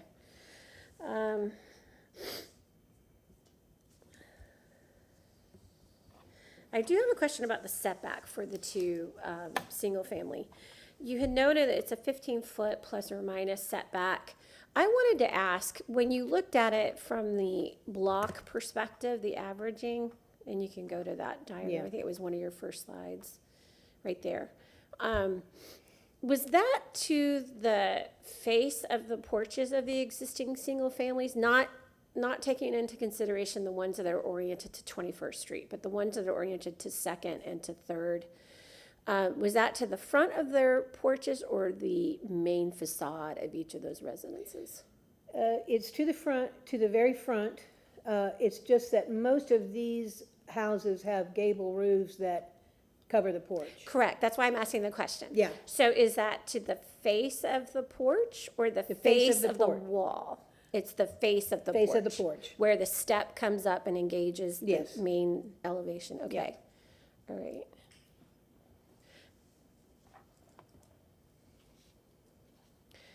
I think it's because those are engaged porches and the ones that are proposed are not engaged. You know, they sit very proud of the yeah. roof line.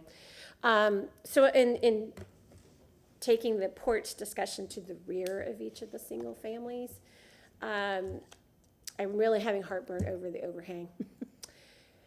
Was there a consideration for potentially incorporating a couple of posts and adding in a small porch at the rear of those two units? I'm sorry, I don't know. That's okay. Yeah. Yes, there has been all kinds of discussion about it. We had brackets, we had columns. We are extending directly underneath the overhang. It is our intention to have a hard surface patio there, but it's pretty small. But we just didn't want to use up too much ground area.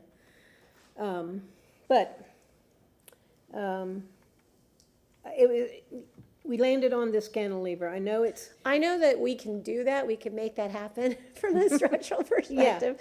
It's just the historical reference. If we're referencing historical things for all of these, then that appears, it's not true to the reference, right? So that's what my heartburn is. I believe in my heart there's a cantilever in a historic building somewhere in Ybor. But I will tell you that I have, and I'm going to find it one day. But I have spent so many hours driving and virtually traveling down all the streets to find them. Now, there's some awkward, wonky situations. There's some little, especially north of, and I just mean that I found them there, that's all, there's nothing wrong with that. But north of the interstate, there are more, I don't know, there I saw some very large second-story overhangs that hung out so far and were on the spindliest columns. But anyway, we can certainly look at putting columns if that is what's going to, I mean, the builder might prefer it anyway, so from a structural standpoint. Right. So we can It's such a certainly. tiny overhang, though. Yeah. It's just, yeah. Anyway, you understand my. Yeah. I just want to make sure I didn't have any other. So we had a little bit of a discussion about the waste situation, storage, removal, all that for the main townhomes. If you could go back to just that plan there. So I appreciate putting them in the garage. That would be my preference as a homeowner. I hate seeing waste, but knowing how people actually live, those will probably end up outside. Can the team consider some sort of screening element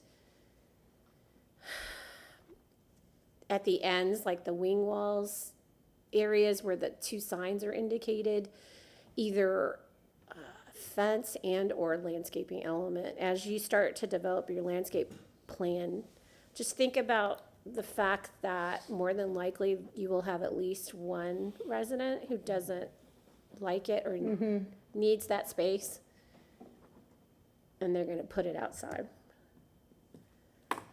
All right, we can look that. Okay, and the other thing, sorry,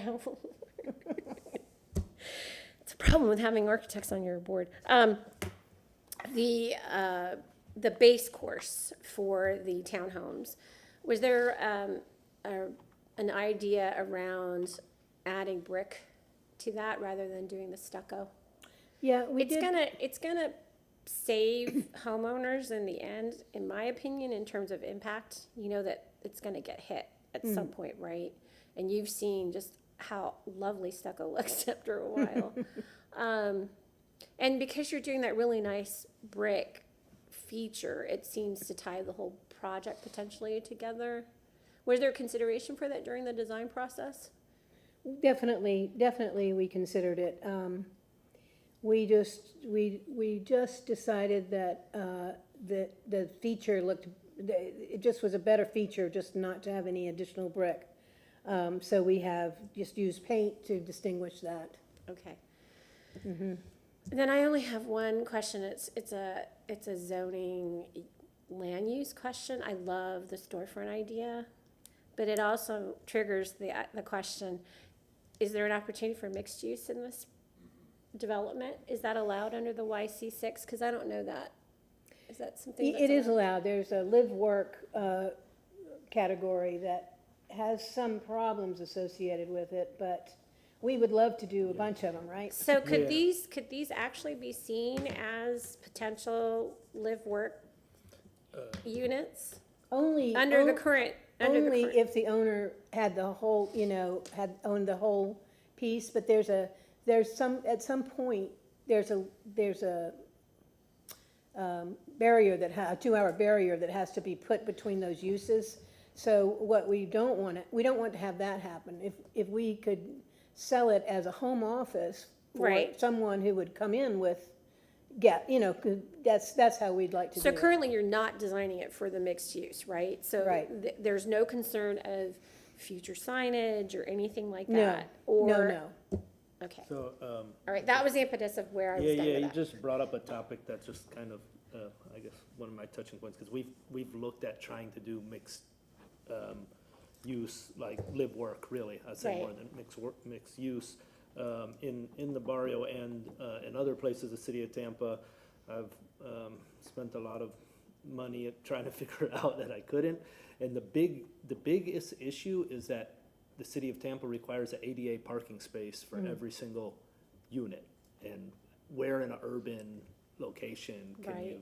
can you fit that? So besides all the other ADA compliance and fire stuff, we kind of worked through that on a different site we were looking at. And then when the city came back and said each unit has to have an ADA parking space, it's just, you lose the ability to develop it. So we'd love Yeah. to see a change in a code there for live work into Yeah. the future, Appreciate that. That is it for my questions, I promise. Yeah, I think Thank it's you. one of those informal live-work arrangements, and you see that throughout Ybor. Yeah. That third bedroom Exactly. down on the ground floor where it's isolated from the living, true, like the kitchen and everything, it ends up being that anyways. Let's see, so, I don't know, let's start on the site plan, I guess. I think we're pretty close to that one in the slides. Okay, so, it's one-way traffic, trash, I don't know why we keep talking about trash, but we do. Cities reviewed this and they're okay with the curb cuts, they can get a trash truck down to make that turn in and, This site plan hasn't been drawn to the city's standards, but they have told us what the clearance is, and of course, those curb cuts or the turning radiuses or whatever we need will be done to city yeah, I standards. think they're gonna wanna pull, it'll end up being pulled back a little bit more, so you're gonna lose a little bit of green space there, I think. And thank you for clarifying the fences, why are we changing materials between metal and wood, there? Well, for privacy purposes, we wanted a solid fence against the adjacent properties. And we could have put wood everywhere. It just didn't seem to fit with the, I don't know, the overall look of the project to have wood internal to the property, so. Sure. So that's the reason we didn't put metal in the back, and that's the reason we didn't put wood in the front, I guess. So on the, as we're looking at, I guess, the west side of the Foxtrot units, that private courtyard, that's fenced in, but that's wood right there, right? Or The is that wall metal? along the property line is wood. Nope, along the driveway, that's fenced. Yes, that Like is, where- the where- courtyard, that is fenced as well, yeah. What's the material? Metal. The Metal. only wood is against the property lines to the west. Okay, so on the No, private to the driveway, it's east. metal, Yes, okay. And, you mentioned in your presentation, I saw one of the pictures, you had those Tico power lines, it looks like you're a distribution station right there. You guys have enough setbacks, it's gonna be close, it's gonna be close. One of the reasons why we didn't entertain balconies on this street, but we are working with Tico, we're completing three-dimensional surveys of where those lines fall, and we believe we have our clearances. yeah, yeah, cause you're yeah. gonna be kinda tight, you can't come on to the alley anymore, and then the building, you don't wanna short that building. Right. Okay, and I saw 2 5-globe lights in that, Oh, on there, that and block. those are existing, yeah, and So those will those stay. gonna be protected, preserved, are you planning on removing those and replacing, or? I don't know the protected. condition of those. Have you looked at the two lights? Yeah, we'll try to preserve them, of course, Protect, and repair, yeah, and protect them during construction. They're in the right of way, yeah, but I know you guys are gonna be out there on the right of way Oh, yeah. with scaffolding and everything. yes. The horse is another question, if anybody has a. What? I asked Ron this morning, who owns this horse? There's a horse. You see this horse? Oh, I don't even remember seeing it. Well, now if you drive by, you won't miss it. Every time you Right. go by, you'll see it because you've seen it once. You Yeah, just need to put a sign in it, free. Yeah, we just, in his. It'll in his- disappear. In his mouth, yeah. Now leasing. okay, and, okay, so let's go to, I guess the elevation of the main building.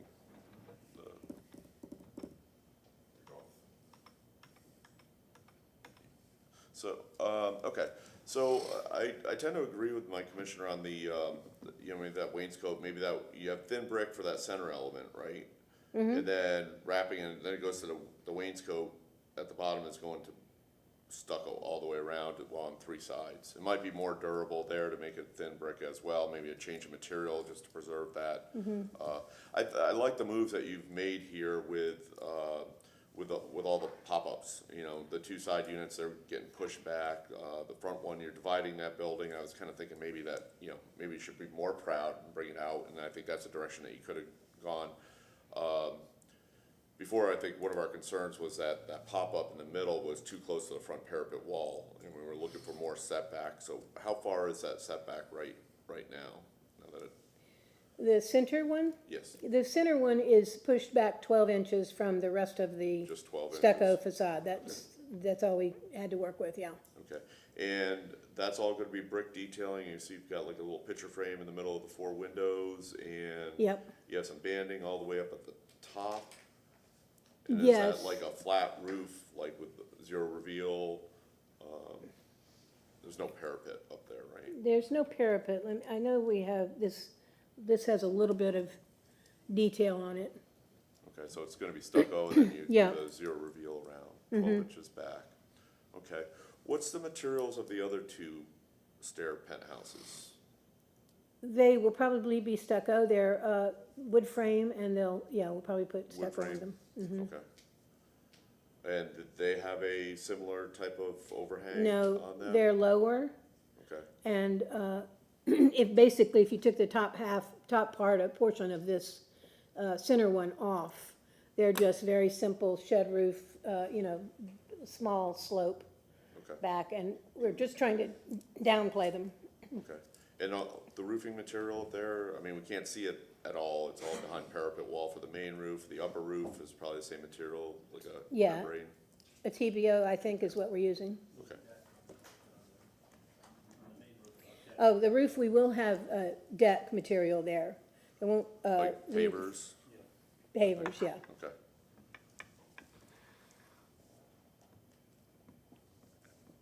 Okay,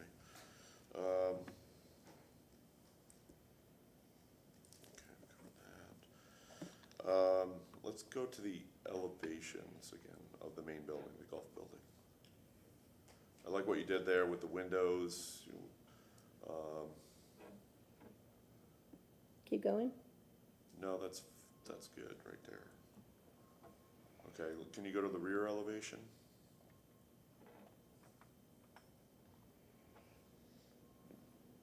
Okay, so that does wrap and comes back, okay, and all wood up there.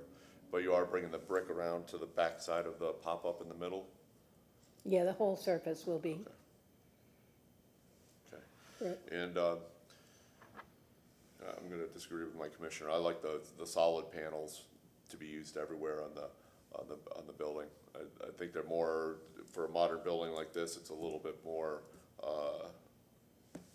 plainer. Well, we agree, it's, yeah. To us, the different structures have different looks, so one is appropriate for one, the other Yeah. appropriate for the other. Can we jump to the Foxtrot building now?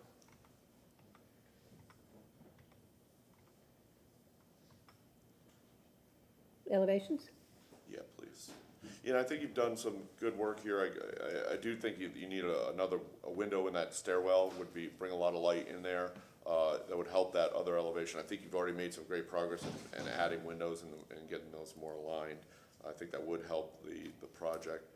Let's go to the next one.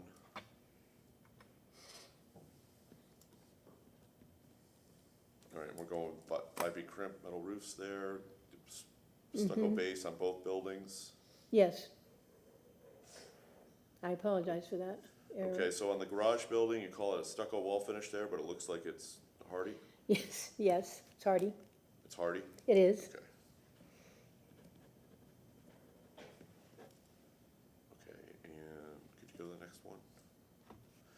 And I see in your notes, you talked about signage for the Foxtrot building.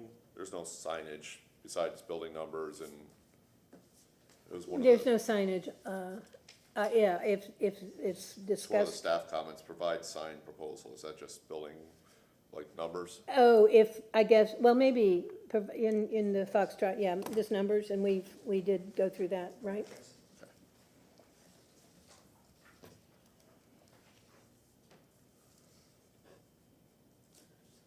Okay, and one other comment from staff was talking about generators. There's no generators on this. Nope. And all the AC equipment for the main buildings up on the roof, these are in the courtyard. Yep. Okay. Okay, that's all I have for questions right now. Any other follow-up questions? Not for me. Okay, you have a few minutes if you want to summarize any of the discussion that we just had or rebut anything, and then we're going to go ahead and close the public hearing. One thing? Well, I think we're happy to consider the window in the stairway and the overhang, dealing with that with columns or another structure, and we'll work on doing that. That's all. Let's go. Okay. We're gonna go ahead and close the public hearing. We can have discussion of the case amongst ourselves. Who wants to go first? No discussion? I do agree with the commissioner about mixed use, and that, I wanted to say that. Well, luckily, we don't have to worry about it. It would have been exciting, because I think it's a great opportunity, but I understand all the underpinning issues there. I do want to say that I love how you're addressing the blank slate. I love the fact that you're not trying to do a monster block solution with these parcels, you know, that historically would not have had that, and that you're orienting differently to, you know, the heavily trafficked 22nd versus the more Right. residential 3rd and 2nd. So, do appreciate that. Yeah, I think that's it's a really nice project because you do address the busy street front on 22nd there and the traffic, keeping that more modern, paying respect to the Puente building. And then also a nice transition back to the residential neighborhood and the change of the building typology there. I think it's a good use of site. You're not going too crazy, trying to add extra floors and that you don't have parking for, and, you know, stuff like that. So, I think I think you made nice adjustments to the project throughout this, you know, process. We've seen this, you know, a couple times preliminaries, and sorry about the inconvenience of having to reschedule and all that good stuff. But I think this has made the project better along the way as well. I just think it's very respectful of the parcel that we've got here. I think a couple conditions that we're talking about is adding that window in the stairwell. I think that's needed. The overhang, personally, I go either way on that one. If you feel strongly, then I'd support that. I think it might be a little more difficult to detail that to make it period appropriate, but it can be done. But if you look at some of the typology of other buildings that they've done, they've had this overhang, so it's almost like they're. But they've also done these really diminutive porch details with very small, Sure. in their own developments that she showed earlier in the diagram of where they haven't worked before. So, for me, there's just a miss in the language. If you're saying you're historically referencing something, and I get that there might be overhangs. In my personal experience as a professional, having worked in and lived in historic districts, those tend to be commercial properties, not residential. But in any case, there's just something there that doesn't feel quite right. And in terms of inviting living beneath, it just seems more appropriate to me from a professional standpoint. I would be willing to give up the lights in the garage doors for something much more appropriate. I think the scale, the diminutive scale of the two single-family units and their relationship with their garage units is just lovely, and there's just that little detail that just needs to, like, tie it up with a bow. That's my feel.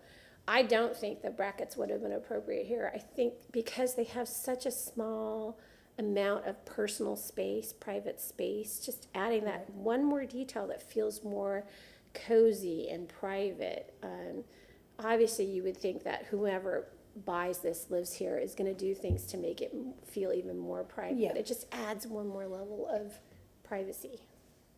So that's where I'm coming from with that in terms of a historic reference and how one engages the urban context. You know, the denser we get, we have to really start thinking about the private moments more.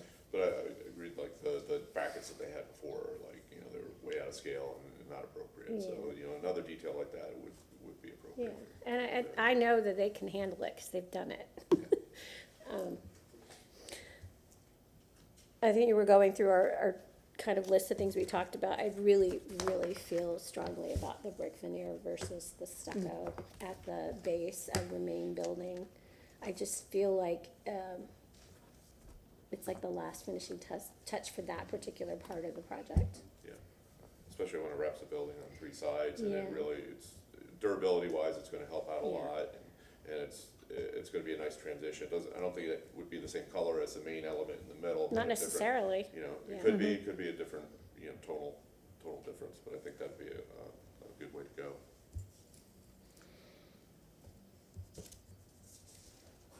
But besides that, I mean, we can kind of agree on some conditions, and, I think the project's really nice, and a nice job of reworking everything in the historic reference and continuing improvement with the project over this development. I also like some consideration in the landscape drawings for some type of screening element at either end of the main building regarding the more than likelihood of Yeah. the waste collection devices not staying in the garage. Open up a can of worms with the Yeah. city on that one. You know, and I think, you know, like, half the residents, technically in Ybor, you're supposed to keep everything in your garage, but everything, you know, ends up on the side of buildings or in the alleys. and- People forget to pull them in once they're collected. Yep. The thing that I think that helps us with this, in that regard, oh, I'm sorry, it's not my place to speak. Oh, yeah, that's true. Just having a conversation. Hit together. Yeah, and I don't know if they have enough, room to do anything either there. I mean, they're using the site pretty, No, I'm talking about landscape. There's opportunities to put, remember, they don't have their landscape drawings yet. right. So as they consider their landscape plan, in tandem with the two locations where the two signs are currently called out, Yeah. that they consider screening behind the two. So you can still see your signs wherever you need to see them, but that there's some opportunity for screening. So that if the waste pieces do end up in that little bit of drive, there's at least some way of screening it. Especially for people who are walking down the sidewalk. Well, I think that's gonna have to go with staff to work. Yeah, work with that absolutely. up. Yep, but it's something that I think should be called out. Okay.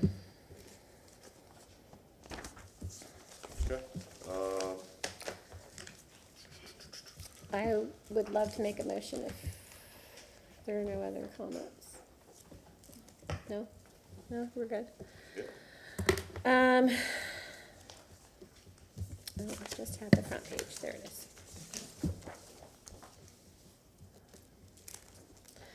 Move to grant a certificate of appropriateness for the drawings and documents presented at this public hearing in BLC 24-00000056 for the property located at 1301 North 22nd Street and 2205 East 3rd Avenue, with the following conditions: that the landscape plan being developed be coordinated with staff, including consideration for screening of waste and recycling receptacles, that consideration be given to a brick base course in lieu of a stucco currently shown for the main portion of the project, that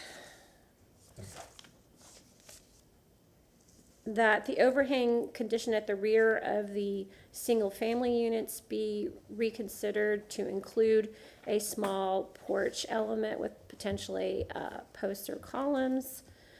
I'm sorry. Oh, yes, and that on both single-family units, a window be incorporated somewhere within the stairwells to add to the east facades on both, because based upon the finding fact, the proposed project is consistent with the Ybor City design guidelines of the City of Tampa for the following reasons: that the height and width are appropriate for the district and the surrounding context. The setbacks maintain the district's and the surrounding contexts, and that the detail of materials and details are consistent with the district.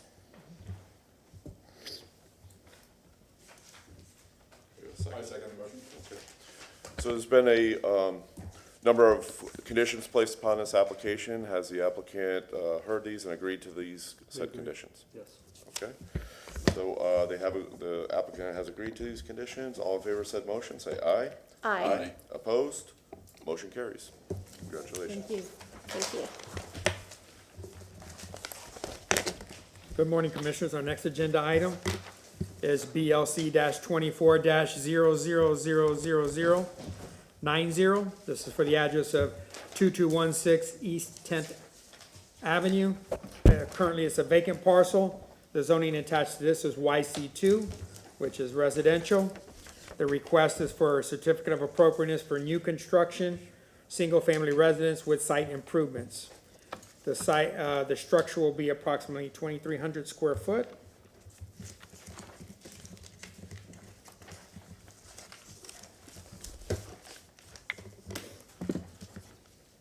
Moving forward with the Sanborn map, once again from 1929. You see the density. Just to give you some reference here, property in question is highlighted with the green. It does face 10th Avenue, which is Palm as well. To the north, you have 11th. There is an alley that runs east-west behind the subject site that will be used as part of the vehicular access into this property. You see the fabric here and the density back in 1929. The yellow indicates frame construction. The red is brick, and the blue is concrete block. So you see the urban fabric here in 1929 was mostly single-family residence. Going from the density there to the overhead here, you see some opportunity. There's a lot of vacant parcels in here through urban renewal. This is 22nd Street that runs north and south. It's just to the west of the subject site. You do have a commercial building at the corner. This is looking at the site. As I stated, it is vacant at this time. Just to the right or to the east, you have another vacant parcel. Abutting, you have a period contributing structure. Looking back towards 22nd, this is the subject site. This is the parking for the commercial property on 22nd, which is this structure here, which is currently undergoing restoration and rehabilitation through Grow Architects. We worked with them administratively. Across the street to the south, which faces 22nd, this is commercial property. And just to the east of the parking behind the property on 22nd, you have some single-family houses that are outside of the period of significance, so they're not contributing. And then some street shots. This is looking down 10th Avenue to the east and turning around. The subject site is over here. Turning around, looking down 10th. This is 22nd Street. This is looking to the west. At this time, I'll have the agent address the board.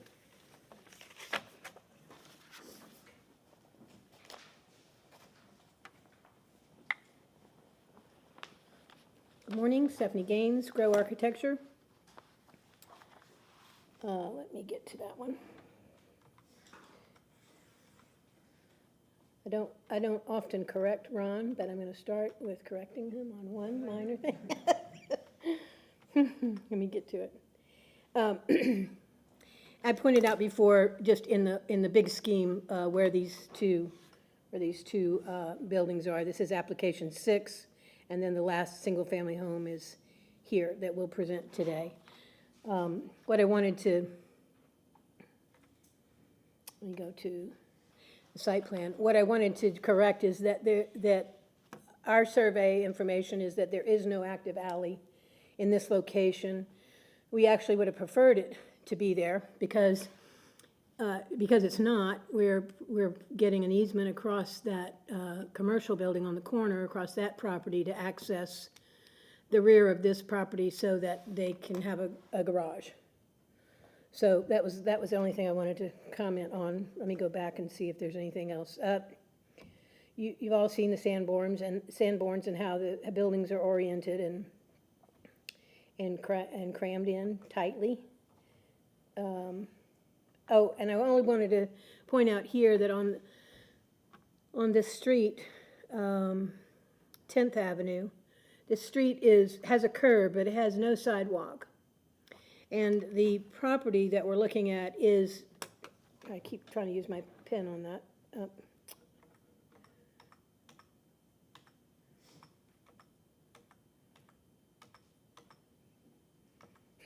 So sorry.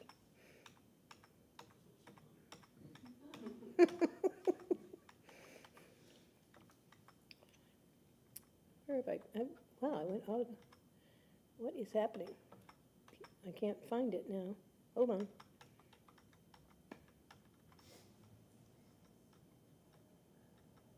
This is strange. This is.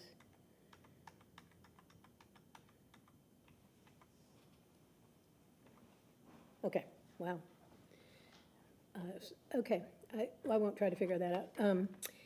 The lot is inside this fence line, 25-foot lot from this corner toward this direction. There's another lot, a 25-foot lot here between the fence and the adjacent house.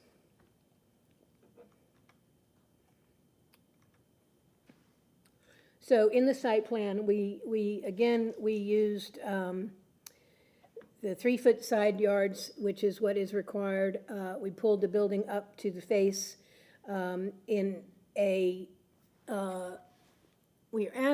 we took the entire average of this street and averaged those setbacks so that our proposed residence is in line with the last single family on the right-hand side, but it averages the setbacks across the entire block. This is a beta building. This is a building that we had approved several months ago that we will start building, and across that property and in agreement with these owners, we will have an easement for a single car garage here in the backup space that's been approved by transportation to make that happen. I don't know that I need to say anything else about the site plan right now. Here's a closer look. The red line is the traditional setbacks, but so again, we're inside of all the setbacks except for the front porch, and that is again using that alignment ability that we can do that front porch averaging. There is an air conditioner on the unit, and it is back in the back on the ground by the garage. There's no fencing. And we do have, I believe this, I'm going to make sure before I say it. Yes, I believe for Ron personally, we have a 6-foot deep porch on this. He's been asking for a number of years, so we found a place to put it. We have a 6-foot deep porch instead of their typical 5. These are the floor plans, simple shotgun kind of arrangement, living, kitchen, dining, 1-car garage, oversized 1-car garage. And then there's 3 bedrooms and 2 baths upstairs. Again, we are using on these steeply pitched roofs, we are using composition shingles. That is the correct label on those. And this is the street elevation, and the west elevation. So similar details to what you've seen before on some duplexes that we presented to you. These are kind of using those elements in single, as single units. This one is the more contemporary version where we've got a triangular gable vent, and we've got horizontal steel metal railing pattern there. Those vertical pickets in that railing would be evenly spaced. That doesn't seem like it's quite there on this elevation. But otherwise, the finishes are all the same. We've got a composition roof with stucco base. We've shown scoring on this stucco base. Although it is solid, we're showing some scoring that may mimic some piers. And we're using hardy board siding again. In this particular one, we are adding a waist trim, a trim at the waist there. That's a 12-inch trim with a flashing over it. Minimal windows on this elevation, facing the commercial side. More windows on this elevation. The garage is here and bedroom above. It does, I don't know if you noticed, but on the plan it does stick out a foot further than the rest of the house. And this actually gives us more space, more clearance to put a few more windows on this side. So that's it mirrored. We are showing a trim band here at the truss bearing of the roof and the waistband here. I'm not sure, that might be more than is needed, but I'll let you decide. Oops. That's because I'm using the mouse. And again, we have, this is a YC2, I'm sure Ron said it, but YC2, 35-foot maximum height, and is mostly single and multifamily. This is a section through the building, so all of our details are similar. We've come up with a 2-foot, what does this one have? 2'8" to the finished floor from the ground. It's about 2'4" to the front porch, which is in line with the other buildings. And our floor-to-floor heights on all of these remains the same. The garage may be dropped down, may not be dropped down this much, but because we don't have a final civil grading information, but the front will be raised up off the ground. Our details are really just the same as the houses that we just looked at, all metal balconies except for the exposed wood rafters. And this one again has a horizontal rail. We've got the same block construction, so our recesses are all the same trim. Overhangs, it's a little deceiving. We put this in for the gutter. Some at one point, someone asked what the profile, on another project here, asked for the profile of the gutter, so we added this. I don't think I can talk and do anything else at the same time. Sorry, we added this detail, but the overhanging is exaggerated. We only have a 12-inch overhang. We have an 8-inch overhang on the ends of the gable, not on the ends, on the edges of the gable, and 12 inches on the ends of the gables.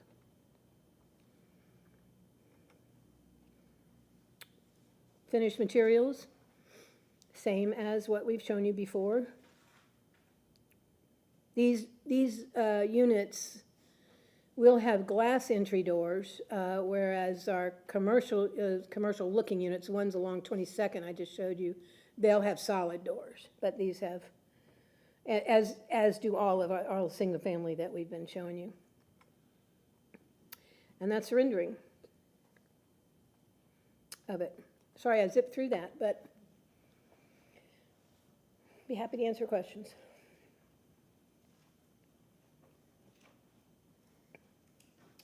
Good morning, Commissioners. Ron Vila, staff with Historic Preservation. Staff finding that this application is consistent with the Ybor City Design Guidelines. As stated earlier, there's 2 letters of support for this project that are submitted into your packet. With all new construction, we start with the placement of the verticality of the building on site to meet setback consistent with the block averaging and elevation from grade that she addressed earlier. To call out all hardscape material. If there's a walkway coming from the primary street, she did address if there's a sidewalk going to be there, and then how a pedestrian would engage with the front porch. If any fencing is shown, we always look at the location, the height, the design, and the material of the fence. So it wasn't expressed, just to put on the record if there's any fencing or not that's going to be incorporated. With all stucco, I just wanted to let you know that we field verify, usually that their professional provides us with a couple of examples on the site, and then with the owners, we select one that's appropriate. She had made reference to the depth of the porch. The depth of the porch should be consistent with the width of the structure. The lot is only 25 foot wide. The structure is probably about 18 foot wide or somewhere around there. So the depth should be consistent with the width of the porch as well. So 6 foot. We look for something that's a little bit more generous so that that area could be used. Anything less than 6 foot is really, not attainable to get out there, put a chair or something to that effect. So that's the reason for that comment that we put there. And then lastly, just she had showed the overhangs, but what is the material of the soffit as well? That completes my portion. I'll be here to answer any questions.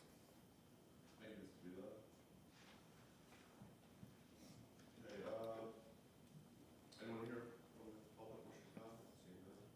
Okay, can I ask some questions of the applicant? On the first floor, under the windows, I see, I'm sorry. Is that a bench or is that a railing? It is a bench. This is a technique we've used on a couple of other projects that we've shown you.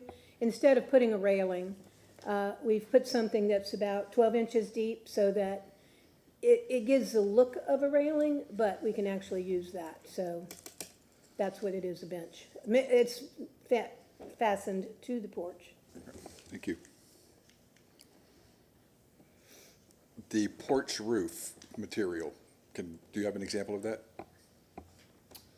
The porch roof, the top floor will just be exposed corrugated metal, painted, and the exposed rafters. And then our section, sorry, it's been a while since I looked at this. Michael, we're going to box that down with, box the concrete down with, that will have, we're showing a light there. Are we having the same corrugated metal? The same corrugated metal on the bottom, yeah. With we do have some surface lights there. Thank you. That's all I have.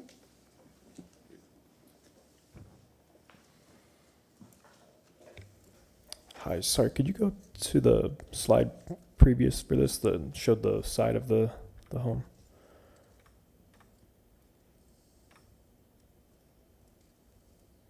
I think it was, sorry, it's a different slide. That's all right. This side? Yes, this one, thank you. Just curious, is that bottom window, is that a different size than the other 4 windows on It top is. and to the right? It is. In some of these, we're putting windows in small bathrooms, so we're using smaller windows. Okay, thank you. Okay, I'm gonna ask again. Similar question from the last time. Can we have more windows? And I have to say on the scale of this one, the front elevation, the 2 single windows is driving me nuts. Because it's such a small scale. I feel like they need to come together, marry, and be paired. They just seem at odds with the scale. It's interesting. Was there consideration for that during the design process at all? Not really, just because we took these are modeled after the duplexes and have the same widths, I believe. I'm pretty sure even if they came from another project as a standalone project, Yep, it just, and we'll discuss it, but my first instinct is that it's just off a little bit. Yeah. But if we can talk about, especially the west elevation, I think the east elevation could use a few more, but I think it's in better shape than the west elevation. And so just thinking about, are there places where more windows could be incorporated? I do understand the way that we function in our modern world. You know, we like to have TV screens all over the place, but if there's any due consideration that could be had about increasing windows as this goes down the line, as this continues forward. And you're talking about on the east elevation more? I would say it's the west elevation more than the east, in my opinion. I think. And we just can going look at on those the- elevations if you on don't the- mind. And this isn't a detached from another, this is a totally different design than anything we've submitted. It's unique to this It is. lot. Yeah. I mean, I have a lot of heartburn about in residential properties, frankly, doing mold windows. I've just never been able to get them watertight, to be honest. You mean with paired windows? Oh, I thought you were saying, like, put, Yeah, attached together? yeah, mold yeah, together, mold, yeah. I've never been able to get them watertight. I've tried to figure it out, done it a bunch of different ways, and, so that's one of the reasons I lean towards it, but, not doing it, but, I also prefer to design, I mean, we're gonna, these lots are, at 25 feet are very challenging. Frankly, one of the things that we're gonna have to work through staff with on this is, as we've started to do some preliminary reviews with different members of City of Tampa, is there's some fire code distance issues. So I don't even know that we're going to be able to execute some of the windows that we're showing on the western side because. Understood. You have a different use that you're sticking this one next to. So you sometimes get into the fire with the percentage of openings. It's not about a different use. It could be the same uses on each other. They now want 10 feet between properties to have windows.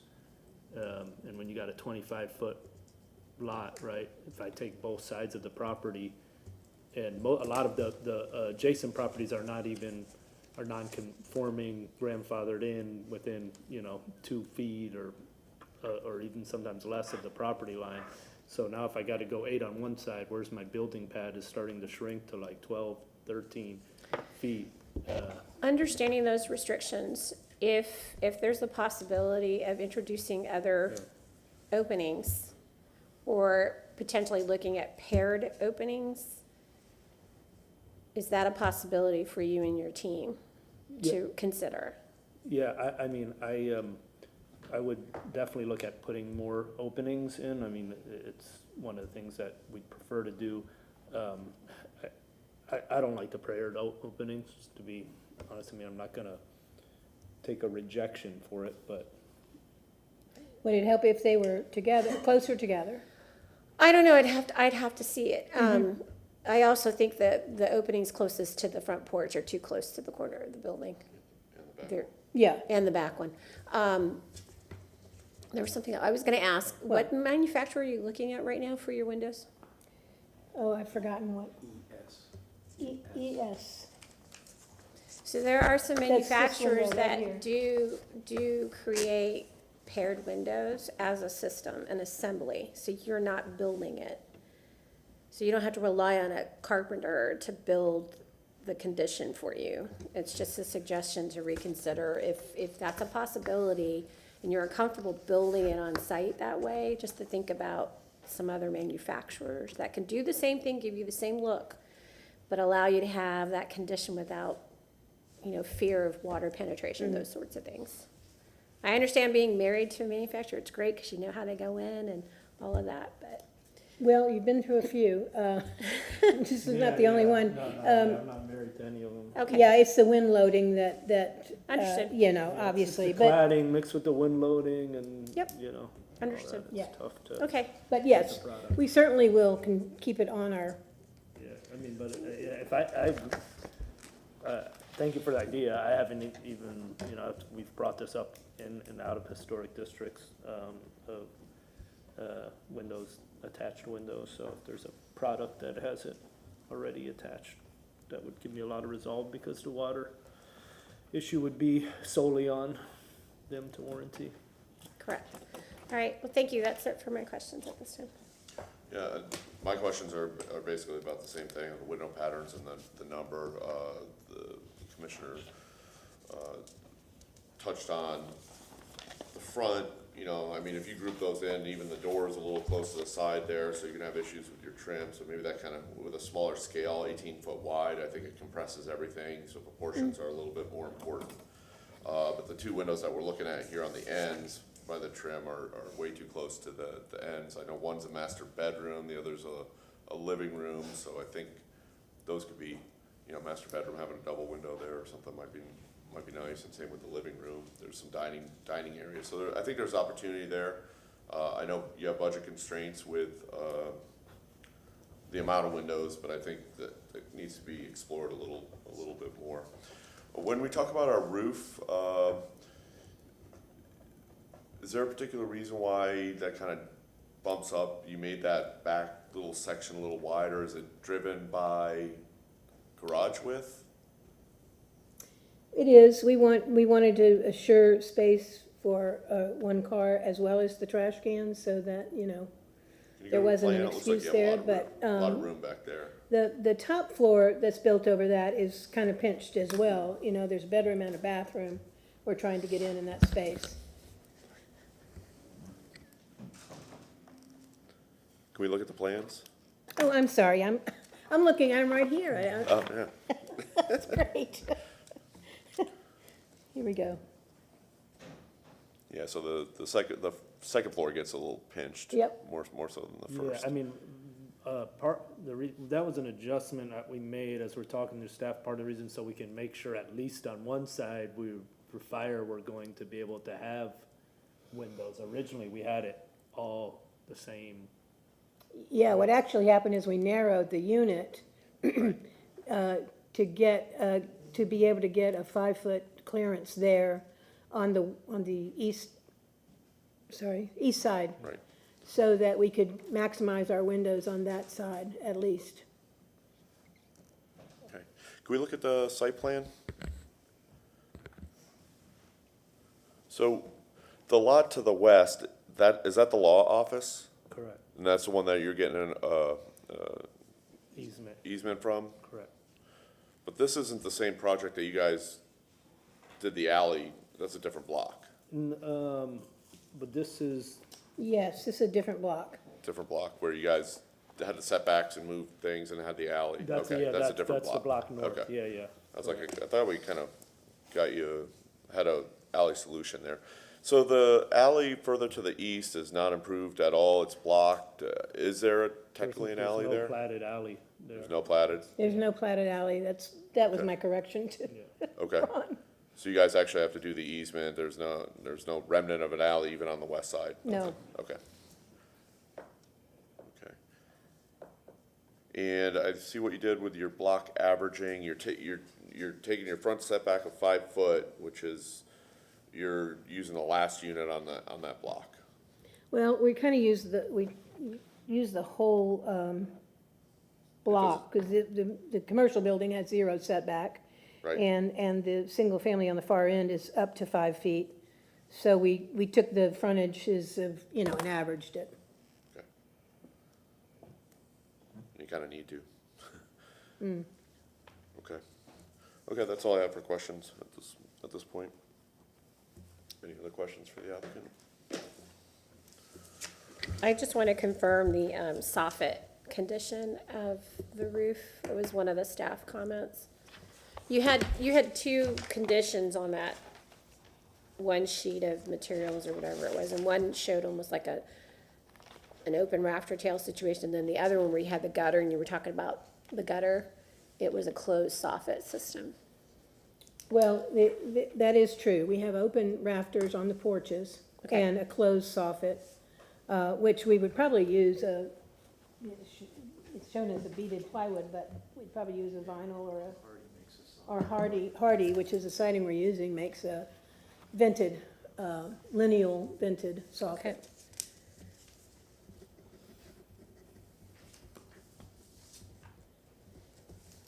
That's it for me. Okay, no more questions?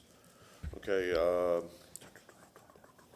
you have a few moments if you want to summarize any of our comments. I think most of our discussion centered around the windows and window placement. So summarize or rebut anything, and then we're gonna go ahead and close the public hearing. No. Good, thank you. Okay, we're gonna close the public hearing, some discussion about the case amongst ourselves. Well, Mr. Cahill, no? Discussion. Wanna talk windows? Well, I think they're up a hard wall right now. It's all dependent on what the interpretation of code is as they move through the process. But I would encourage, and I would want it as a matter of record, that due consideration be made, especially on the west elevation, to increase openings as much as they can. Do we need to give them like a quantity or add a couple windows? Need to have the windows off the corners a little bit, I'd say, right? Absolutely. I mean, that from a just proportion scale perspective, they're just off. They're They need to be in like another 4 feet at least. I don't know, it all depends on the composition of, but they're definitely too close to the corners right now, currently. And what about the front elevation? It's still driving me nuts, but, you know, Even if you if pair the them up a little rest closer. of the commission here assembled today has no grief over it, I'll let it go. But definitely the west elevation needs to be reconsidered if it can be, in my opinion. Yeah, yeah, I think that's something that, you know, they can work, on the front elevation, I think they can work with staff to get the placement a little bit better. If they need to fine tune that a little bit. Everything looks a little too close to the edge, and I know it's a tight little, you know, it's only 18 feet wide, and Well, that's the issue here, is I think it's because, this is a really, and I appreciate the fact that they've inset the main portion of the structure from the garage. It allows it to read is even more, this is almost like a little precious project. 25-foot lots are so hard, and, the scale of the front facade really reads as this lovely little piece that's being inserted into something that's waiting, right? An area of this block that's waiting for other things to come. And the windows right now, the way that they're behaving in that assemblage of that front facade, they're just not quite tuned into that. And the fact that they did move it in, that another 16 inches or so that they were indicating, I think requires them to reconsider their placement and their potential arrangement, right? Whether or not they are paired. Right? yeah. I mean, is that something that, you know, we need to take another look at it, have them kind of look at the window placement and, I actually trust staff in this one. okay, I do. But if others are uncomfortable with that, I think staff's heard our comments here about what we're looking for. I mean, they certainly have constraints on them for budget and fire and setbacks, so, you know, I don't think it's, the I placement. don't know if we'd have to get a quantity in place to give staff some I clear have direction. never given a motion with the quantity. Okay. I never, and this is my, Talking. I know, I think that's a hard one. How could you Yeah. even do that? I think just due consideration must be made, understanding there are all those other factors. That there be some consideration for increasing openings if possible along the west elevation. I don't see how we Yeah, could place and- that. And I think that the applicant has come before us with multiple projects, and obviously they're in good hands, so they've worked with Ron extensively, Yeah. so I think, you know, I'm comfortable delegating to that if they acknowledge this and making sure that gets kind of buttoned up. You know, the As front long as elevation, staff I is think- going, we got this. And, yeah, and the front, you know, could be tightened up a little bit, and the sides, I mean, the window Yeah. placement near the edges. This and- is so and- close to being ready for prime time. So, And the project's cute, you know, the project's great. I mean, it's a tight little site. You're making something out of nothing kind of here. You know, continuing what you're doing in that area. So, I think there's a good track record here to move forward. We've always been happy to work with staff, even after approvals, you know, we've always kept them involved. Okay, so we can entertain a motion. Move to grant a certificate of appropriateness for the drawings and documents presented at public hearing in BLC 24-000090 for the property located at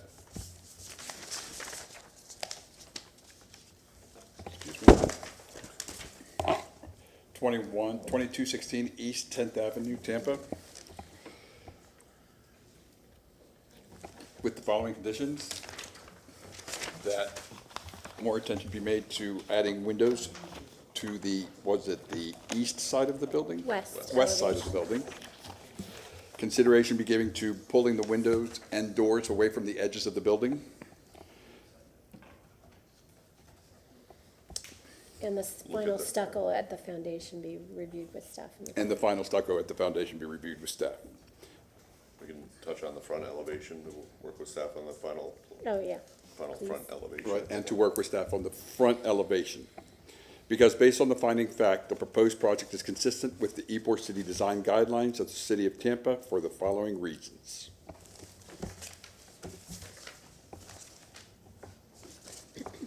The height and width are consistent with what everything else in the neighborhood. Facade width, the front widths of the building correspond. Setback is good. Spacing between the buildings is kept and consistent with the others. Alignment of the facade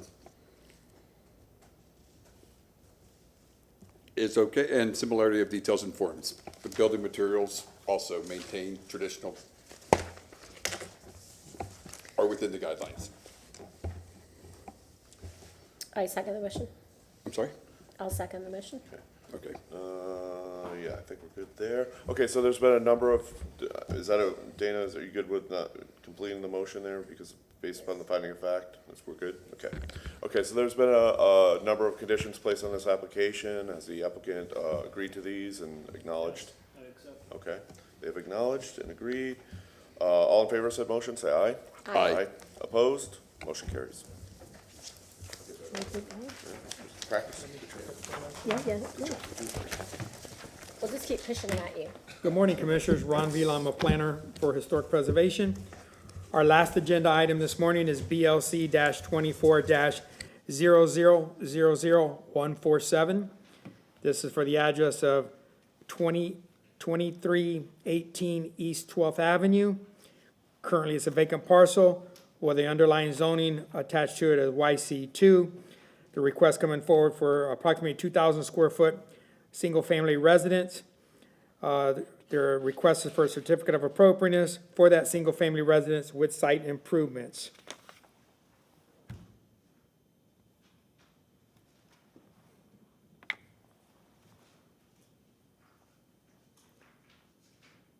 This is the Sanborn map. Property in question is highlighted in the green parcel. It is also an interior lot. It is one in from the corner on 12th Avenue.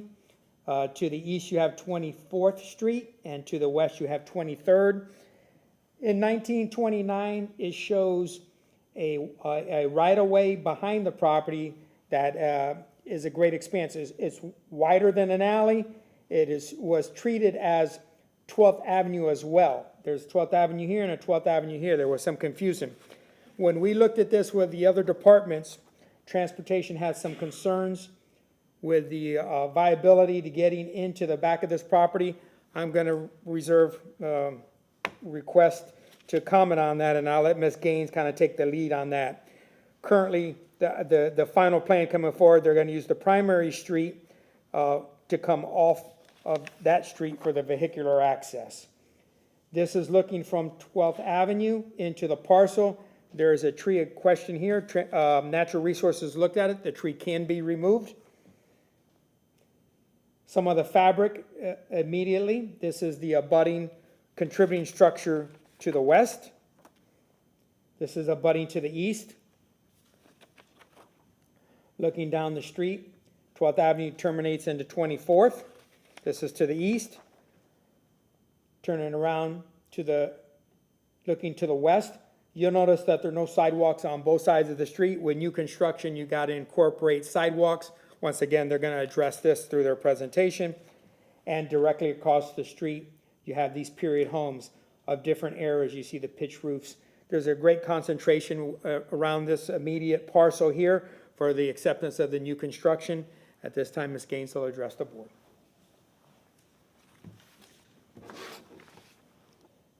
It's still morning? It is. Good morning. Stephanie Gaines with Grow Architecture. Okay, let's go back to this big picture once again. This is the lot, what we're looking at here. And just wanted to point out that the last time we were here, we got approval on these 3 duplexes that are immediately across the street. I just think that that's important in showing the context of what else is happening in this area. And as Ron mentioned, there's a peculiar situation with the 2 double streets here. The interstate actually takes this, from this point on, this alley point on, north is interstate. And this street is not built any longer, it doesn't exist. So all of these parcels have no access except by dead end here and here, and I'll show you that. So in this, we just added some of our typical Ybor houses. We've shown houses with appendages on them, just because this house will have an appendage. This is actually a house on 4th Avenue that the historic structure is just this component, but we added an addition that went back and then L'd over and created a nice little yard here.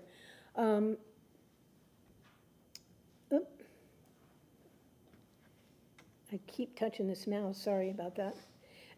This is the site. So so to the north of these 5 that are here, these 4 and the one we propose, there is no access. I think we have another one that shows the ends of these streets. There's no sidewalk across here, and all of the vehicles for both sides of the street currently use the front yards to park in or pull off if there's space, that kind of thing, which is not our preferred solution, but the city has no intent of putting this street in, to our knowledge. And so we are proposing an entry off of sorry, this is now 12th. 12th south. All right. Anyway, you can see the patterns in here. These 2 homes are closer to the street than these 2. I don't know why that is, but we're using these 2 as our guide for height and setback. This is just a small version of the site plan. And here you can see the platted 12th Avenue and these dead ends on the interstate. We are using we're just lining up with the front of these 2 units to the side for our front porch. So a little closer view.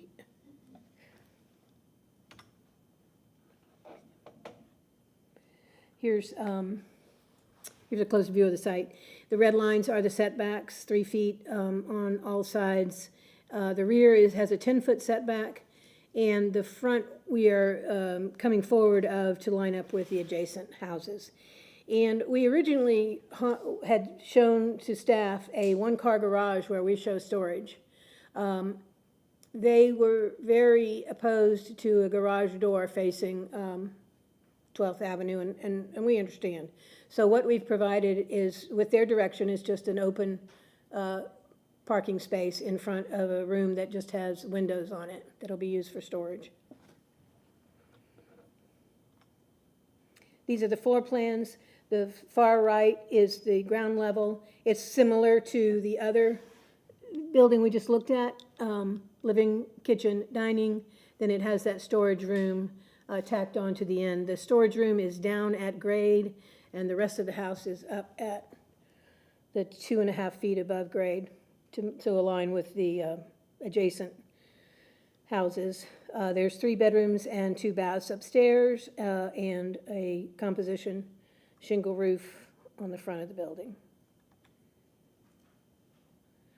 So the front elevation is here on the left, and the portion that you see with the single window and the sloped roof is back a good amount from the front facade, probably 15, 16, 18 feet. On the right is that same end elevation with that appendage coming out with hip roof on it, and windows on both of those elevations. The windows, for certain, will be able to, regardless of what we find out with fire code, we will definitely be able to install windows, in this area right here. It'll be questionable. We'll get a reading on this. We've only talked to the commercial building department about this placement of windows, and certainly there, you have to have 5 feet to a property line or an imagined property line, between buildings. But the setback here on these buildings is only required to be 3 feet. Anyway, we're going to still keep investigating that issue with the single-family building, the residential building department. I have to believe that there's some way to do this. We can use fire-treated windows, fire-rated windows if we want. It's a very expensive way to do it. We can sprinkle the building, which is another pretty expensive building, but we will keep staff informed of what we find on that. So let me go back to where I was. The details are very similar to the others that we've seen in this particular design. We've used a more traditional vertical picket fence design and a rectangular event. Otherwise, the materials are very, very much the same, and I am assuming that the comments you made about the front facade on the last project would apply to this one as well. They're the same width. The rear elevation, on the rear elevation, we have double doors, just so people can use that room for a workshop, bring things in and out through the back. And then the east elevation is the other side of the building. This lot is 34 feet wide and 64 feet long.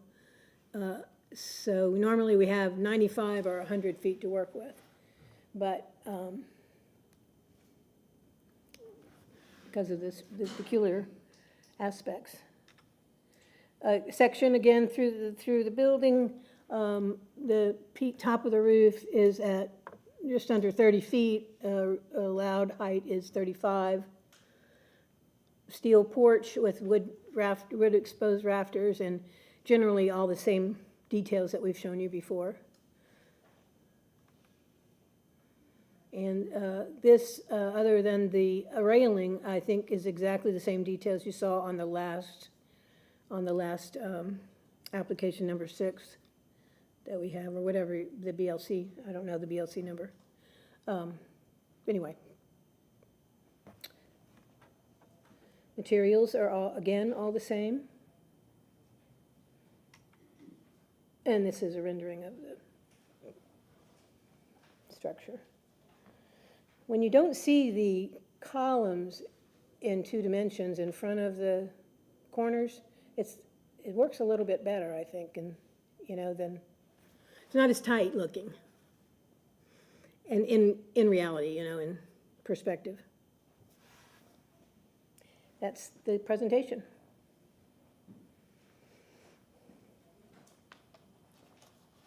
Good morning, Commissioners. Ron Villa, I'm a planner with Historic Preservation. We do have the 2 letters of support that are submitted into the record. Staff's finding that this application is consistent with the Ybor City Design Guidelines. In looking at all new construction coming forward, we always start with the site.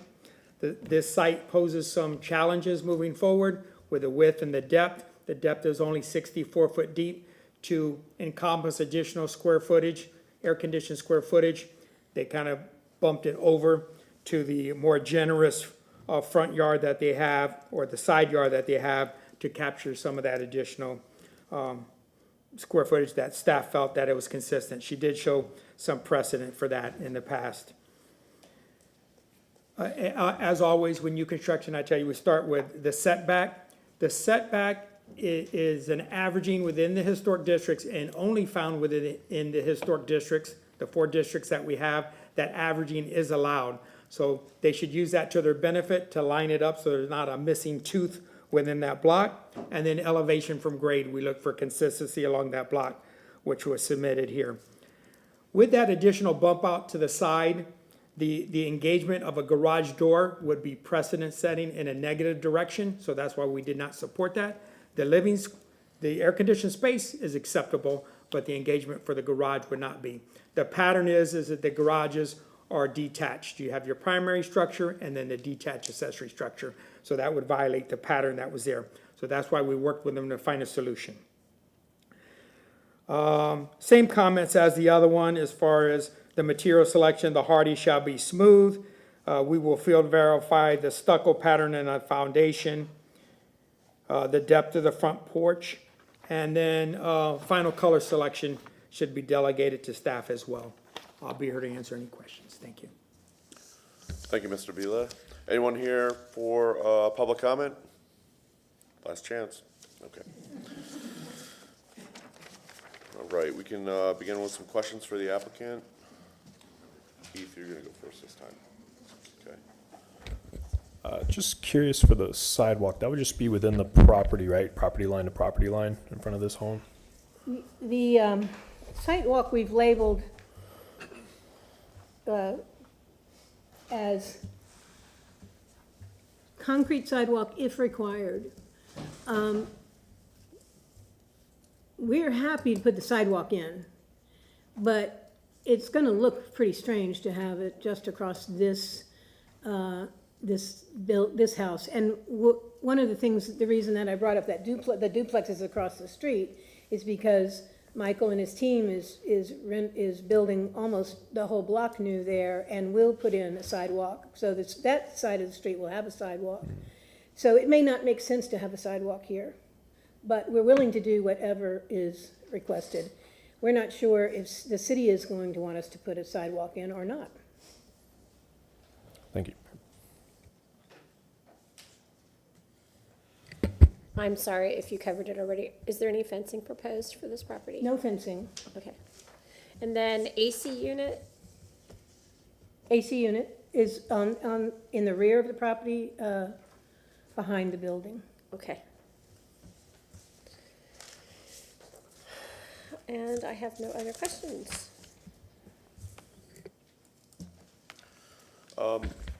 On your site plan, it looks like there's a tree on the aerial. I didn't see that on your site plan.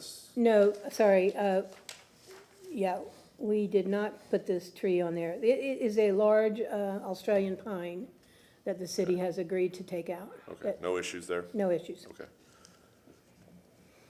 And if I remember correctly, at one point in time, we saw an iteration that you were going to try to come in off the rear, and there was an alley, and I think you flushed that out with the city. Yeah, we would have had to put a 24-foot wide, street, City of Tampa street drive in there for the one house, so. They, yeah, they were not pushing us to do it at all. Okay. Yeah, it's a tough little area up there, in that area, okay. But somehow access has to be provided for these, the whole half block that's there. But from the dead ends, I assume, if they don't put the street in. Just put her in 4 low and go. Okay. Okay, I don't have any other questions. Any other questions? This kind of looks all familiar. You have a few minutes to rebut or summarize your comments, and then we'll go ahead and close the public hearing. Nope, we're good. we're fine. Okay, we're gonna go ahead and close the public hearing and have discussion on the project in front of us. Mr. Cahill? I don't have anything on this. I do agree with her, the same comments I had last one. And I appreciate the comment about when you look at it from the 3D view, the columns disengage from the front elevation, but when you look at the upper story of the porch and you see how the rafters are being shown to die into the facade, they're hitting the window trim. So there has to be some coordination there as you move if you skinny up that elevation, you've got to really consider how it's working in the 3 dimensions, right? So just review that, and then again, you did mention you'll try to put more openings in on that east side, right, on this one? Yeah, it's east side. Code permitting, city permitting, that kind of thing. So those are my only comments. Yeah, This one's good. I appreciate the fact that this is a really weird scenario, and this is what happens when urban renewal comes in and destroys our fabric, so. Yeah, I concur with your comments about the window spacing and placement.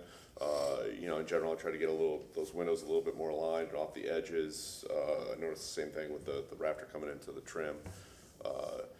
And it just gives, like, if everything has its zone, I think it kind of frees up a lot of things to work a little bit better.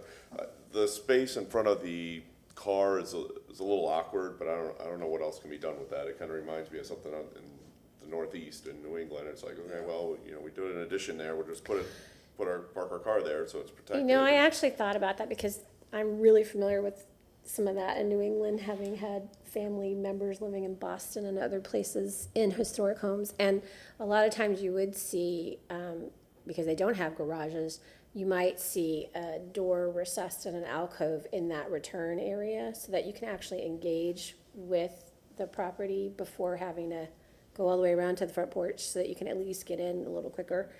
I don't think we have examples of that in the district. It would be something maybe to look into for a later project, but. Yeah, and I think that's gonna take up a little bit too much space. I think one of the things that, I think the applicant, working with staff, did was making sure that they could fit that car completely flush with the front facade of the building. So it's not out past the porch. So if you put another element in there, when I concur with that element to have a little shortcut to get in there, but that's gonna take up a little bit more space. No, I was talking about an alcove, not a shed. I was Okay. talking about pushed Push it into in, the sure. facade. I think they want their square footage. Oh, I know they want the square footage. I understand ROI and Yeah. all that. But they did a nice job getting that car tucked in so it doesn't, you know, poke out beyond. So I think that does a nice touch there. So, yeah, so I think, I'd like to make a motion. Final approval with conditions. I move to grant a certificate of appropriateness for the drawings and documents presented at this public hearing in BLC 24-000147 for the property located at 2318 East 12th Avenue with the following conditions, and there are a couple of things from staff report I just want to make sure we highlight. The first one was that the final stucco pattern on the foundation walls to be field verified with staff, and that the final hardy selection be smooth when submitted, and that consideration be made for adding to the openings currently shown on the east facade, and then reconsideration of the front street facade due to the skinnying up of that elevation and ensuring that all details are appropriate for the diminished width of that facade. Because based upon the finding of fact, the project is consistent with the height and width of the historic district and the context, as well as the setback, the alignment, the building materials, and the detailing of those materials. is there a second? Second. Okay. Okay, we have a second motion. There's been a few conditions placed on the applicant in this condition. They have acknowledged these conditions. All in favor of said motion, say aye. Aye. Opposed? Motion carries with Thank you conditions. guys very much.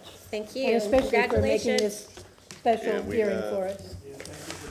We need to have one more motion to receive all the exhibits today into the record? Make a motion to receive all exhibits submitted today during the public hearing into the public record. My second. All in favor, say aye. Aye. Opposed, motion carries, and seeing no more business in front of us, we are adjourned. So thank you all.